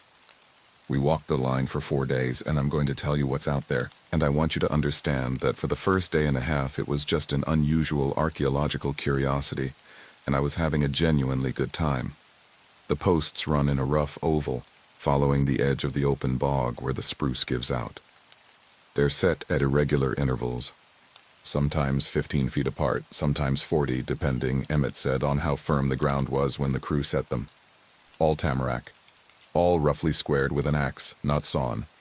All between 3.5 and 5 feet above ground, and Emmett said the ones that look short aren't short, they're sinking. The bog takes about an inch a decade. And every one of them has a notch, a single square notch cut into the face that points inward, toward the bog. Not all of them are old. That's the first thing that got under my skin. Most of them are that silver-black 100-year wood, but scattered through the line are newer ones. Some gray but sound, some genuinely fresh, one so new the axe marks still had color in them. I put my hand on that new one. Emmett, let me. Who set this? I did, 3 years ago. Why? He said, because we were one short. Here's the history. The way Emmett gave it to me over 4 days in pieces, sitting on packs, eating sandwiches, walking, and I've since checked a fair amount of it against the record, and it holds up better than I'd like. There was a logging camp in that country in the 1890s. White Pine, the big stuff, the last of it, Camp 7, run by an outfit out of Tower. The camps up there were rough, and the men were mostly Finns and Swedes and Slovenians off the boat with 3 words of English, and the record-keeping was bad, and men vanished from logging camps all the time. They walked out, they went to another camp, they died, and got buried without ceremony. Camp 7 lost 14 men in one winter. Not to an accident, not all at once. 14 men over about 5 months, one at a time, gone between the bunkhouse and the privy, gone off the skid road, gone from a 2-man saw team where the other man turned around and there was nobody there. The company's position was desertion. The men's position, according to a letter Emmett has a photocopy of, written by a camp cook to his sister and eventually translated and donated to a county historical society, was that something was taking them, and it took them at night, and it came up out of the muskeg, where they'd been dumping slash. The camp closed in the spring. Not officially over that. Officially because the pine ran out, then nothing much for 40 years. The land went tax forfeit, then federal. A few trappers used the country, and there's a pattern in the trapping records, if you know to look for it, of men who ran lines everywhere in that district except the one block. And then in 1936 the Civilian Conservation Corps came, Camp F-19, Company 2711. About 200 young men, mostly from Chicago and Milwaukee, 18 to 25, sent up into the woods during the Depression to build roads and fight fire and plant trees for $30 a month. 25 of which went home to their families. There were dozens of camps like it across that forest. They built half the infrastructure I worked on. The lookout tower at Sturgeon Lake is theirs. The stone culverts on the 172 are theirs. F-19 was assigned to run a road through Section 12 to open up a stand on the far side.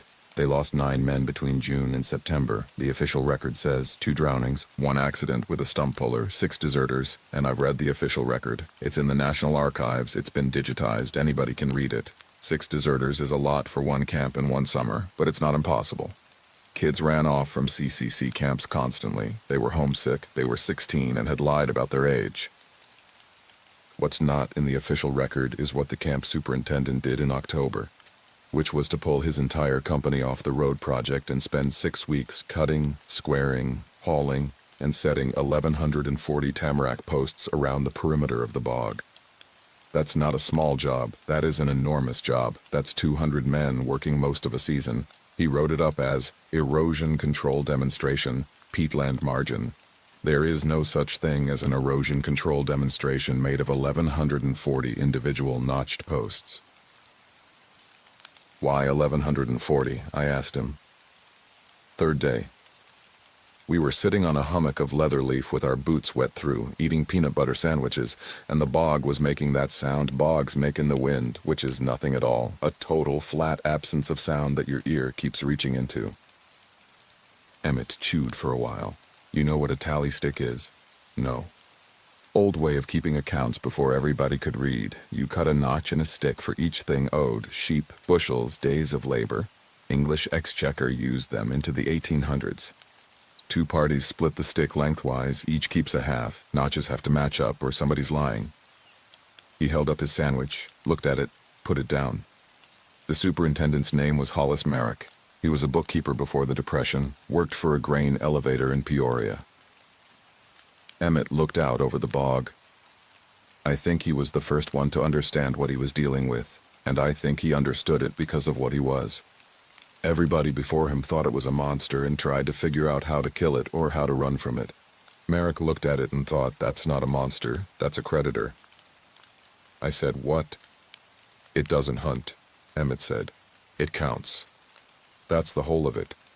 Camp 7 put 14 men into that bog over one winter, and I don't know what it was doing before that, or how long it's been down there, but by the time Merrick showed up, it had a number, and the number was the only thing it wanted. It wants the count to come out. Merrick gave it away to count that wasn't people. Posts. 1,140 posts, one notch each. He picked his sandwich back up. The books balance, everybody goes home. I want to describe the walking itself because it's the part that stays with me physically. The perimeter is about 11 miles if you walk it as the posts run, which you do because you have to touch everyone. That doesn't sound like much. It took us 4 days. The ground at the margin of a bog is the worst walking on earth. It's a lattice of black spruce roots under 6 inches of sphagnum, and the sphagnum hides holes, and the holes are anywhere from ankle deep to thigh deep and full of 40-degree water in August. You take a step, and the whole surface for 10 feet around you rises and falls, like something breathing. Labrador tea and leather leaf grab your boots.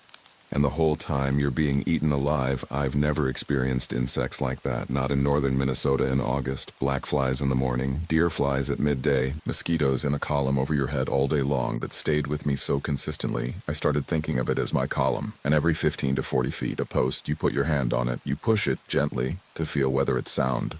You look at the notch, you look at the base for rot or for animal damage bears rub on them. That's a real problem.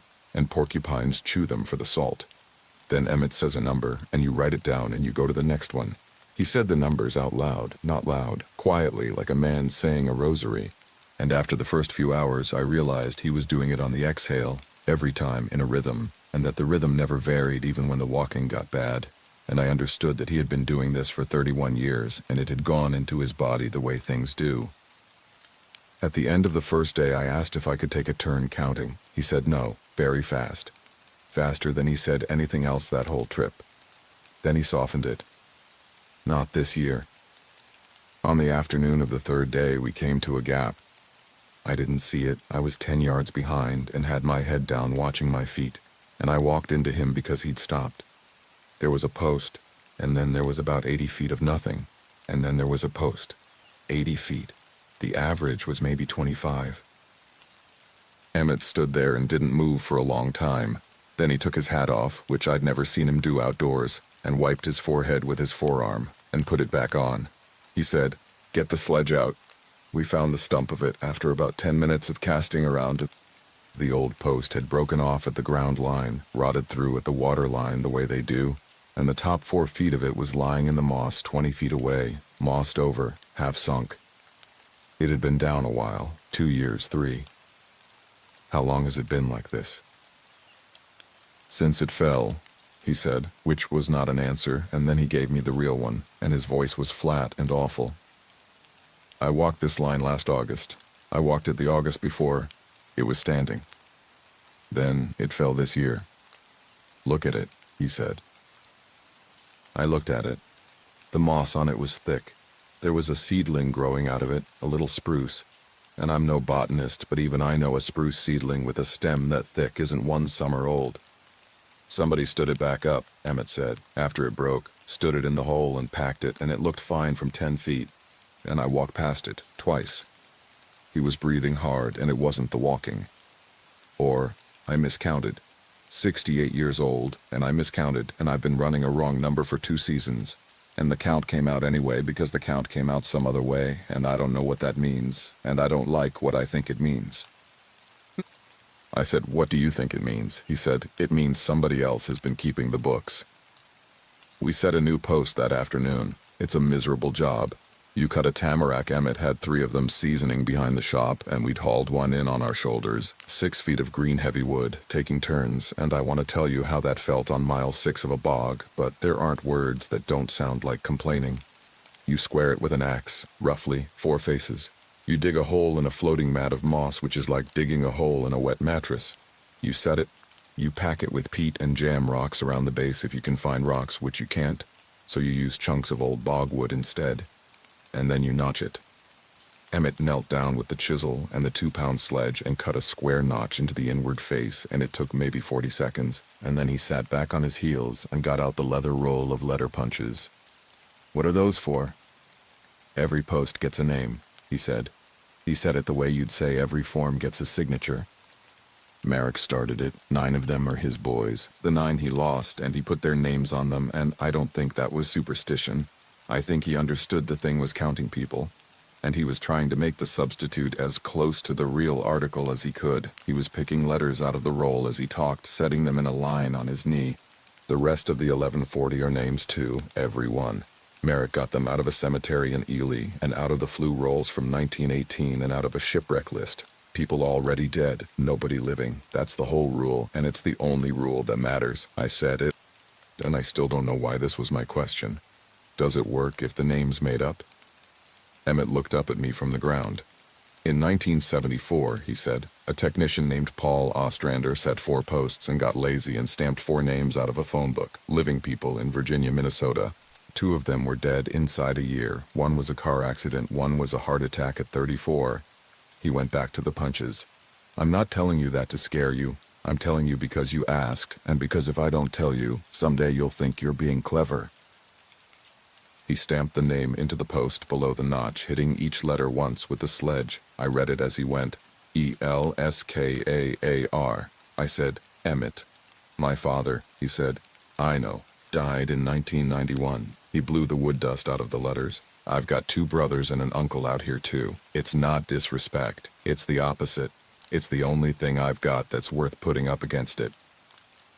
We finished the line on the 4th day at about 2 in the afternoon and came out at the Wanless Gate filthy and bitten half to death. And Emmett sat down on the truck's back bumper and added up my tally sheets, and then added them again, and then a 3rd time, 1,142, including the one we'd just set, which meant 1,141 standing before, which meant with the fallen one that made 1,142, which meant... "We're 1 over," I said. "We're not 1 over." He turned the notebook around. 3 years ago I set one because we were 1 short. That's the 1,142. This year we found one down that's been down 2 years, and I set another, so the number should be 1,143, and it's 1,142. So we're 1 short. "We were 1 short then," he said. "And I fixed it, and then the fix went bad, and the count stayed right anyway for 2 years. He shut the notebook. Which means one of 2 things. Either the number it wants went down by 1, and I don't believe numbers like that go down. Or something else got put on the books in the last 2 years, and I don't know what it was." He got in the truck. I got in the truck. We drove out, and he locked the gate, and we didn't talk for 11 miles. Then, at the junction with the 172, with the blinker going, he said the only thing that night that actually frightened me because of how tired he sounded when he said it. "I've been doing this since I was 37. I've had it come out even every year but 4. I always thought if it went wrong it'd be because somebody kicked one over drunk." He pulled out onto the highway. "I never once thought about it wanting more." The permit came through 11 days later. I want to be fair to the people involved, because 2 of them are dead, and 1 of them is in a facility outside Rochester, and none of them did anything that any reasonable person would call wrong. They were scientists, they had funding, they had a permit, and they had every legal and professional right to be there. Peatlands are enormous carbon sinks. Northern peat holds something like a third of all the soil carbon on the planet, locked up in dead moss that never rotted, and if it dries out or burns, it goes to atmosphere. So there's serious, well-funded, genuinely important research going on all across the boreal on how much carbon is in there and how stable it is. And one of the ways you find out is coring. You drive a hollow tube down through the peat, sometimes 40 feet, and pull up a column of everything that's happened in that spot since the ice left. Pollen, ash from every fire, lead from Roman smelters in some cores. It's beautiful work. It's a library. Section 12 is one of the deepest undisturbed peat basins in the state, and it has been sitting there untouched and unstudied since 1936, with a closure order on it and no scientific justification on file for that closure, because the actual justification could not be written down. Somebody was going to notice eventually. The somebody was a research group out of a university I'm not going to name, led by a paleoecologist I'll call Dr. Anand, because that isn't her name and she's been through enough. The permit application went to the regional office rather than to us. It was well written and it asked for very little. 4 people, 8 days, 12 core sites, foot access only, no motorized equipment, no vegetation removal, full restoration of core holes. Loretta objected in writing. I've seen the memo. It's a masterpiece of a document, and I mean that sincerely. She managed to argue against it for 2 full pages on grounds of hazardous ground conditions, absence of extraction capability, distance from EMS, and precedent, without ever once writing down the actual reason, because the actual reason would have ended her career and the closure both. The regional office approved it with conditions. One of the conditions was that a district employee accompany the crew at all times. Loretta called me into her office and shut the door, which she never did. She said, "How much has Emmett told you?" I said, "Everything, I think." "Then you understand my problem." She sat down. She looked about 90 that day. "I can't send him. His knee won't do 8 days and he'd try, and if he goes through the mat out there, I'm burying an empty box next to his mother. I can't send Deb. She's got 2 weeks left on her appointment, and she's 26 and she doesn't know, and I'm not telling her in August." You could refuse. I could refuse and get overruled, and they'd send a regional escort who thinks it's a peat bog. She looked at me. "You've walked the line. You've been out there. You know where the posts are, and you know what they are, and you're the only person on this district under 60 who does." I said, "Okay." She said, "I need to say something to you, and I need you to not take it as drama." She folded her hands. "Nobody has ever been taken out of that bog while a post was standing for them. Not since 36, 90 years. Whatever else you think about all this, that's the record. So your job is not to protect those people. Your job is to protect the posts. If it comes down to it and you have to choose, you protect the posts, because that's how you protect the next 40 years of people." I said okay again. And I've thought about whether she was right about 10,000 times too. They arrived on the 26th of August in 2 vehicles, a university van and a personal pickup. And they were exactly what you'd expect, and I liked them immediately, which has made the rest of it harder rather than easier. Dr. Anand was in her 50s, small, competent, with the specific, unhurried confidence of somebody who has done field work on 4 continents and has personally been evacuated from at least one of them. She shook my hand and asked about ground conditions and water table and whether the mat had firmed up at all after the dry July. And they were good questions, and she listened to the answers. There were 3 others. Toby, 26, a doctoral student, tall and loud and delighted by everything.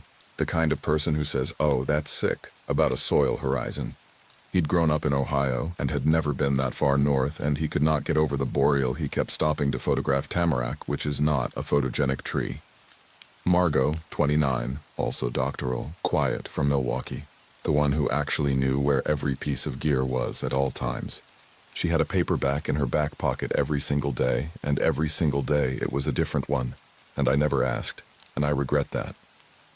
And Danny, the field technician, who was 31 and had done this for 6 seasons for 3 different labs and was the only one of them who'd been in country like that before. He was the one who looked at the bog on the first morning and said, mildly, "That's going to be interesting." I ran them through a safety brief that I had written myself, and that Loretta had edited with a red pen for 2 hours, ground hazard, the mat, the rule about staying on the boards, radio protocol. I had a repeater-capable handheld, and they had a satellite messenger, and we had 2 ways to raise the station, and both had gaps. Wildlife, weather, hypothermia in August, which people from Ohio do not believe in. And then the part I'd rehearsed in the truck about 9 times. I said, "There are wooden posts in the perimeter of this basin. They are cultural resources from a 1936 CCC project, and they are protected under federal law.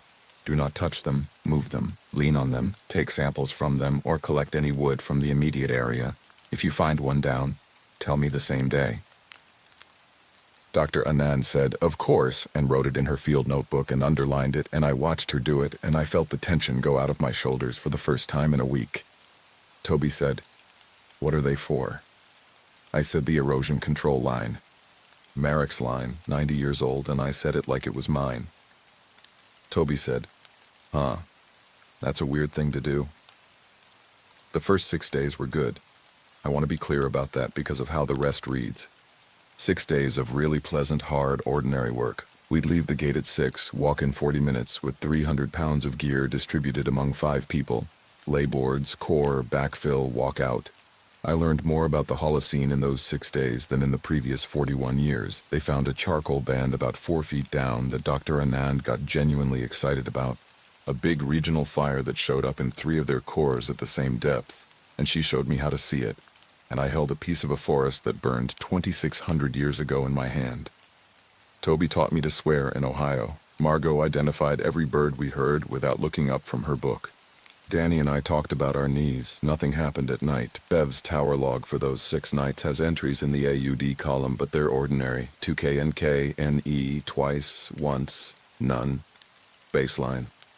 I checked posts every morning and evening. 30 or so were within reach of their work sites, and I had them memorized. All standing, all fine. On the evening of the 6th day, Dr. Anand said they wanted to do a deep sight. They'd been working the margin, where the peat was 12 to 18 feet.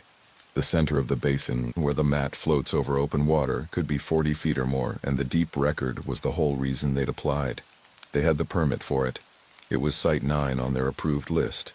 I'd known it was coming. I said we'd do it in 1 day, in and out, no camping, everybody roped. Danny said, "Roped how?" And that was a fair question, because you cannot rope somebody in a floating peat mat the way you'd rope them on a glacier. There's nothing to anchor to. I'd thought about it for a week, and my answer was, we'd go out on boards, laid end to end, 3 of them, leapfrogging, nobody off the boards ever, and a rope tied to the last board tied to a tamarack at the edge, which was mostly theater, and I knew it was mostly theater. Dr. Anand looked at it and thought about it and said, 2 people out, 3 people back, Toby and I core, Danny and Margot on the line, you on the edge with the radio. That was the right call. That was a better call than mine. We went out on the 7th morning. The center of that bog is one of the strangest places I have ever stood, and I've stood in a burn unit. There are no trees for 400 yards in any direction, just a flat brown-green plain of sphagnum with sedge and pitcher plants and a scatter of stunted spruce 3 feet high that are 60 years old. The horizon is a low black ring of forest. There's no sound, and underneath you the whole thing moves. You can see it move. You can watch a wave travel away from your boot for 30 feet. The entire surface of the world rippling like a rug being shaken. Toby was ecstatic. He kept saying, "We're standing on water. We're literally standing on water." The coring went slow. The Russian corer takes a 50-centimeter chamber at a time, and every meter down is another rod to add, and another rod's worth of friction to fight, and every extraction is a fight against 40 feet of suction. They got 22 meters in 6 hours, which Dr. Anand said was excellent, and by 4 in the afternoon they were done and packing out, and I was standing on the last board at the edge, feeling the relief come up through my legs. That's when Toby stopped. About 150 feet out and crouched. I saw him crouch. I did not see what he did, and I want to be precise about that, because in every version of this that got told afterward, I saw it and I let it happen and I did not see it. He'd found a post. I've been back, I'll get to that, and I know exactly what he found now. There is a post out there in the middle of the mat, just one, not part of the perimeter line. It's 160 feet from where the boards ended, and it has sunk in 90 years until only about 14 inches of it stands above the moss, and it is the only one of the 1142 that is not on the edge, and Emmett has never mentioned it, and I have never asked him. It was rotted at the base. It came out of the moss the way a bad tooth comes out. Toby put it in his pack because it was 14 inches of black weathered wood with a hand-cut notch in it, and he was 26, and it was the coolest thing he had ever found in his life. Bev's tower log, night of September 1st, 2340, 2 knots northeast, 2352, 2 knots northeast, 0004, 2 knots northeast, closer, 0011, 2 knots, 0013, 2 knots, 0014, 2 knots northeast and east, 2 sources, cannot confirm. 0022, knocking continuous approximately 4 minutes, estimated bearing 070 to 110 and moving, no visibility, no visibility, no visibility. 0031, called station, no answer, called Laurentian, no answer. 0044, 2 knocks directly below tower. There is nothing further in the AUD column that night. There's one more entry at the bottom of the page in the general remarks section, in handwriting that is not neat anymore. Did not answer it. I was asleep in the trailer. The crew was at the Divide Lake campground in the group site, which was 5 miles from the gate and 11 from the tower, and everything I know about that night I know from Margot and from Dr. Anand and from the physical evidence, and the 3 don't agree perfectly, and I've stopped trying to make them. What's agreed? Sometime after 11, Toby got up. He told Margot, who was awake reading, that he couldn't sleep and was going to walk to the pit toilet. He took a headlamp. He did not take his boots. He was in camp sandals, which is a detail that has never stopped bothering me. Because Toby was fastidious about footwear, he lectured me about footwear. He did take his pack. At around 11:45, Margot heard him talking, not shouting. Conversational. 2 voices, she thought at first, and then decided it was one voice with pauses, like a man on a phone. And there is no service there, and she knew there was no service there, and she says she lay in her tent for 4 full minutes with that knowledge sitting in her chest before she got up. He wasn't at the toilet. His headlamp was on the ground at the edge of the campground where the loop road meets the old grade, still on, pointed into the woods. She woke Dr. Anand at 11:58. Dr. Anand woke Danny. They searched the campground and the road, calling for about 20 minutes, and then Danny got the satellite messenger and sent an SOS, and then because that's a system that takes a while, Danny said he'd drive to the station and get me. He got in the pickup and drove out of the campground at approximately 12:25 a.m. He did not arrive at the station. The banging on my door started at 1:40 in the morning, and it was Dr. Anand and Margot in the van. And I want to tell you what I did, because it's the only part of this I'm not ashamed of. I put on my boots and I got the radio, and I raised the county at 1:44. I had a sheriff's deputy rolling from Ely at 1:52 and a second one from Babbitt at 2 o'clock, and the St. Louis County Rescue Squad paged at 2:05, and I got Loretta out of bed, and Loretta got the district's other 2 rigs moving, and by 4 in the morning there were 19 people on that road with lights. I did that part right. I did that part the way you're supposed to, and every timestamp is in the incident report, and the after-action review found no fault in the initial response, and I take about 4% of the comfort from that you'd think. We found Danny's pickup at 2:20 a.m., a mile and a half west of the campground on the 172, in the middle of the road, engine running, headlights on, driver's door open, dome light on, keys in it, phone in the cup holder, seatbelt still buckled behind the empty seat because he'd unbuckled it and gotten out. There were no tracks off the shoulder was soft. There was nothing. The 172 runs along the south boundary of Section 12. The place where his truck stopped is the closest point on that road to the bog. Emmett got there at 3:10. He shouldn't have been called. He was retired adjacent by then, on light duty.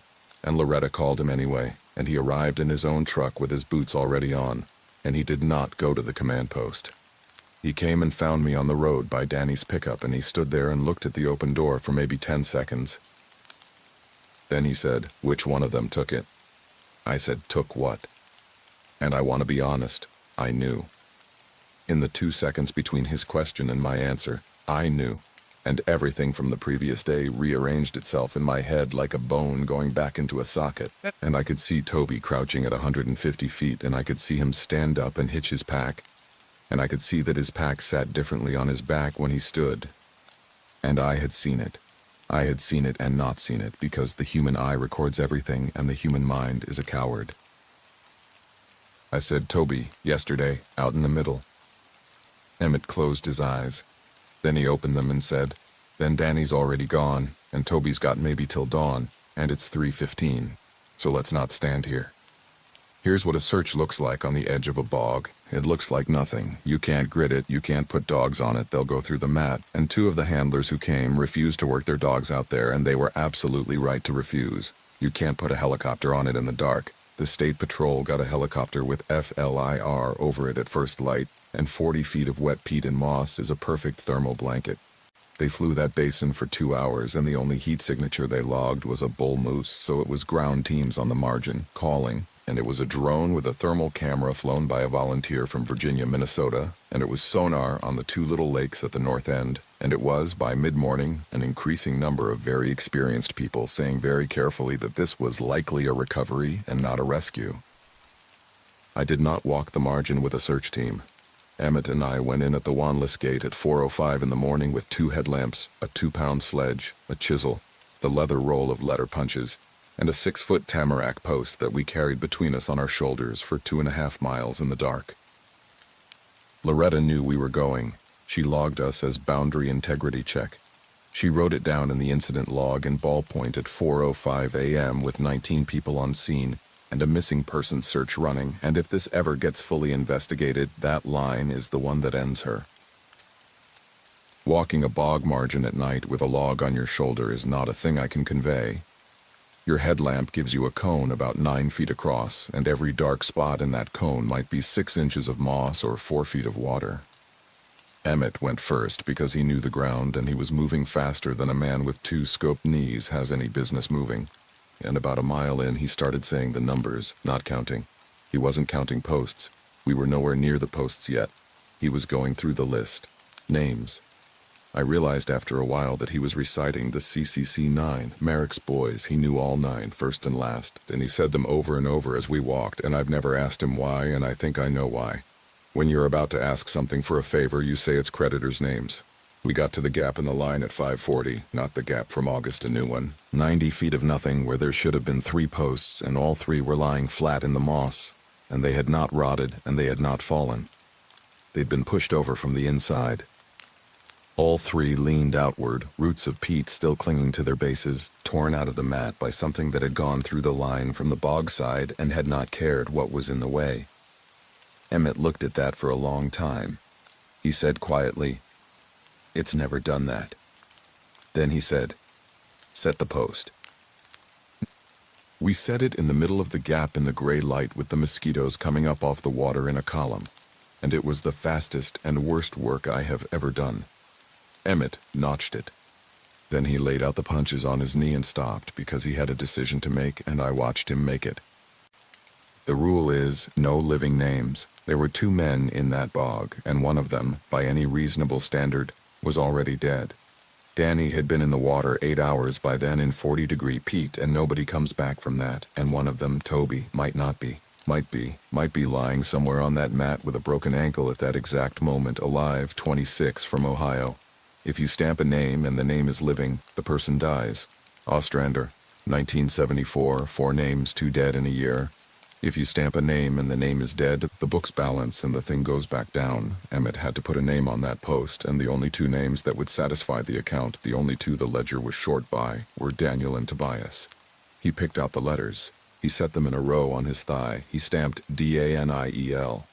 Then he stopped, and he put the punches back in the roll, and he rolled it up, and he tied it. I said, "That's 1 name." He said, "That's 1 name." I said, "Emmett, that's 1 name, and there's 2 of them." And he stood up, 68 years old, soaking wet to the hip, and he said the worst sentence anybody has ever said to me, and he said it gently, which made it worse. He said, "If I put the other one on there, then I'm the one who killed him. And if I don't put it on there and he's already gone, then all I've done is nothing. So I'm going to do nothing, and we're going to go find him. And if we don't find him by dark, I'll come back out here by myself." They found Toby at 11:20 that morning, and it wasn't us, and it wasn't the dogs, and it wasn't the helicopter.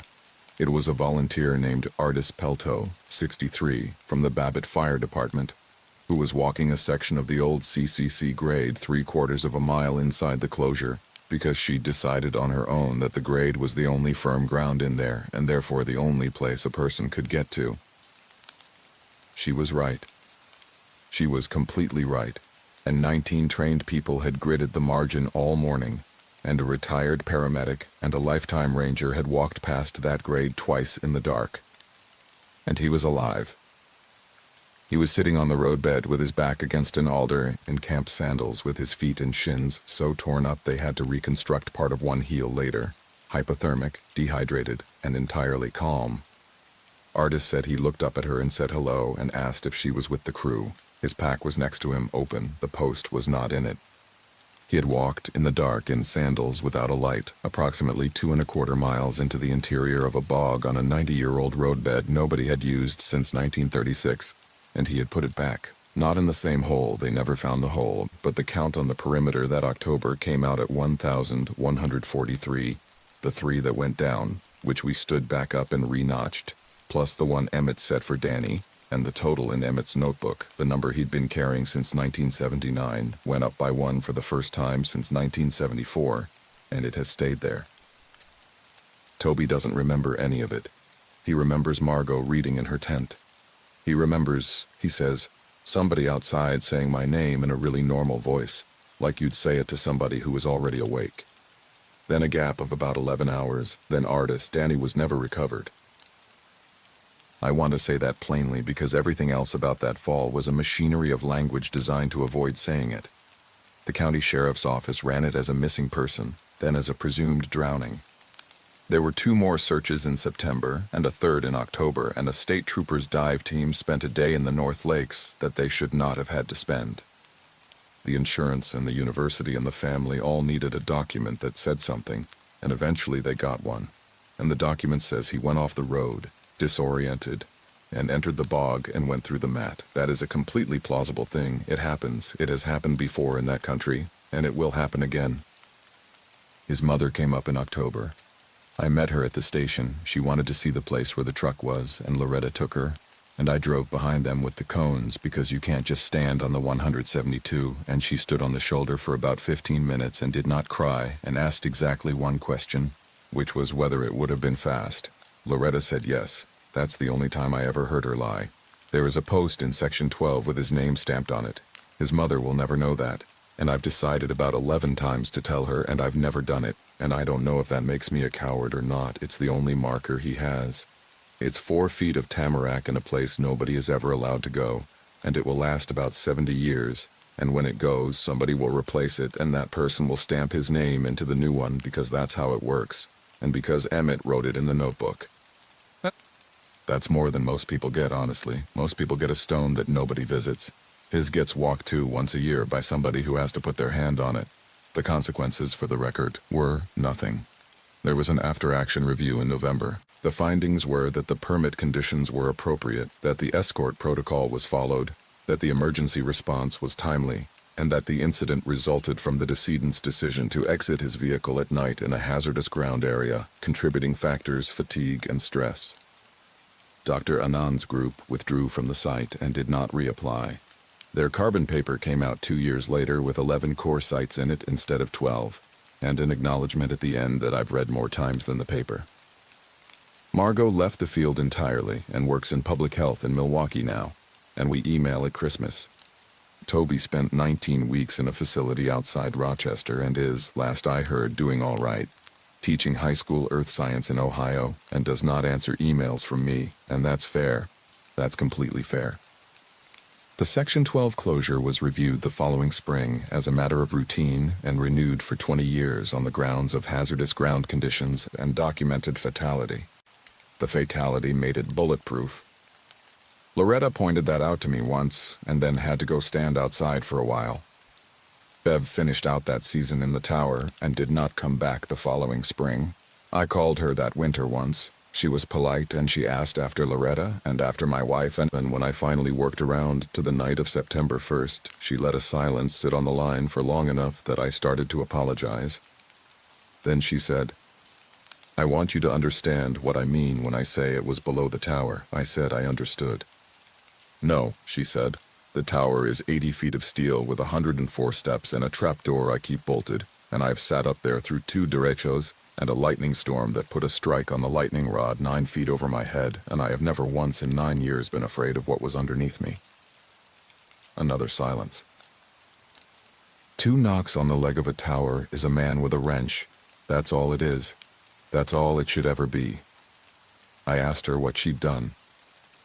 "I turned the radio off," she said, "and I sat on the floor away from the window, and I did not make a sound for 4 hours, and at dawn I looked at it, and there was nothing down there, and the grass wasn't even pushed down."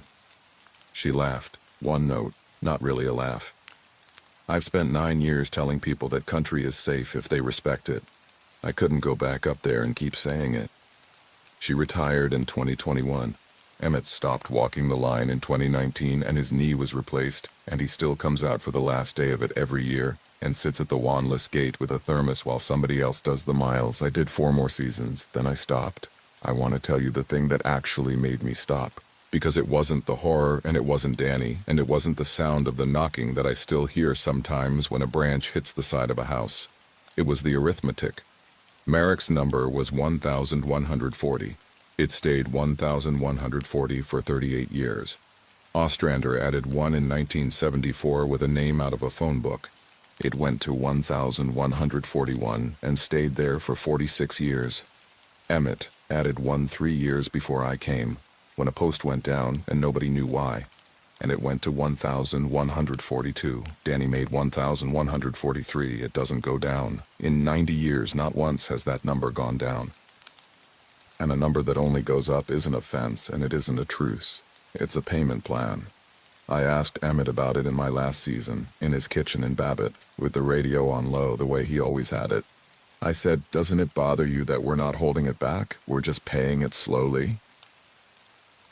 He thought about it for a long time. He got up and refilled the coffee and sat down. He said, "You ever have a mortgage?" I said, "Yes." He said, "You know what happens if you make the payment every month for 30 years and nothing happens? That's the whole point. Nothing happening is the product." He put his cup down. 14 men in 1 winter at Camp 7, 9 in 1 summer at F-19, and since Merrick, 3. In 90 years, 2 in 74 that were Ostrander's fault and 1 in 96 that I'm not going to talk about. And now Danny, so 4. He looked at me. "I'd like it to be 0. I'd have liked to have been a man who found a way to make it 0. But I got handed a ledger by an old Finn who got handed it by a bookkeeper from Peoria, and the ledger works and I kept it, and nobody who camped at Divide Lake in the last 40 years has any idea they owe me anything." Then he said, "That's the job. Most of the good jobs are like that. You did 14 years of it in an ambulance." I drove home in the dark, and I gave Loretta's replacement my notice in the spring. I live in Wisconsin now. I do fleet maintenance for a hospital system. Erin and I are fine. We're better than fine, and she knows about the bog and about the posts. And she believes me in the way you believe a person you trust about something you can't believe, which is a marriage in a nutshell. I go back once a year. Nobody asked me to. I show up the first week of August at the Wanless Gate with my own boots and my own bug net, and somebody hands me a tally sheet, and I walk the line, and I say the numbers on the exhale the way I learned. And I put my hand on the one with Danny's name on it and stand there for a minute, and then I go on to the next one, because the next one is 30 feet away, and there are 400 more before dark. Last August, the count came out at 1,143. It has come out at 1,143 for 4 years now, but I want to tell you the last thing, and then I'll stop. On the 4th day this year, on the northeast arc, where the line runs closest to the 2 little lakes and the mat is at its worst, I found a post I didn't know. It was standing about 20 feet outside the line. Not in the bog outside it. In the black spruce, on firm ground, in the woods, on the side of the boundary where people are allowed to be. Tamarack squared with an axe, 4 feet, a single square notch cut into the face. The face was turned away from the bog. The wood was still pale at the cuts. and it hadn't gone silver yet, and there was sap in the axe marks, and there was no name stamped anywhere on it, and there was nobody on that district that year who could swing a broadaxe like that, including me, including Emmett. I logged it, because that's Rule 4. Same day. I called it in on the radio from the gate at 6:15 in the evening, and I read out the coordinates, and Bev's replacement in the tower said copy and asked me to repeat. And I repeated. Then I sat in the truck with the door open and my hands on the wheel for a while. The count is right. The books balance. Every post on that perimeter is standing and notched and named, and the number in the notebook matches the number on the ground, and by every rule Merrick wrote down in 1936, that means we're square. That new post isn't part of the count. It's not on the line. It's not on our side of anything. Somebody opened a second ledger, and it hasn't got a name on it yet.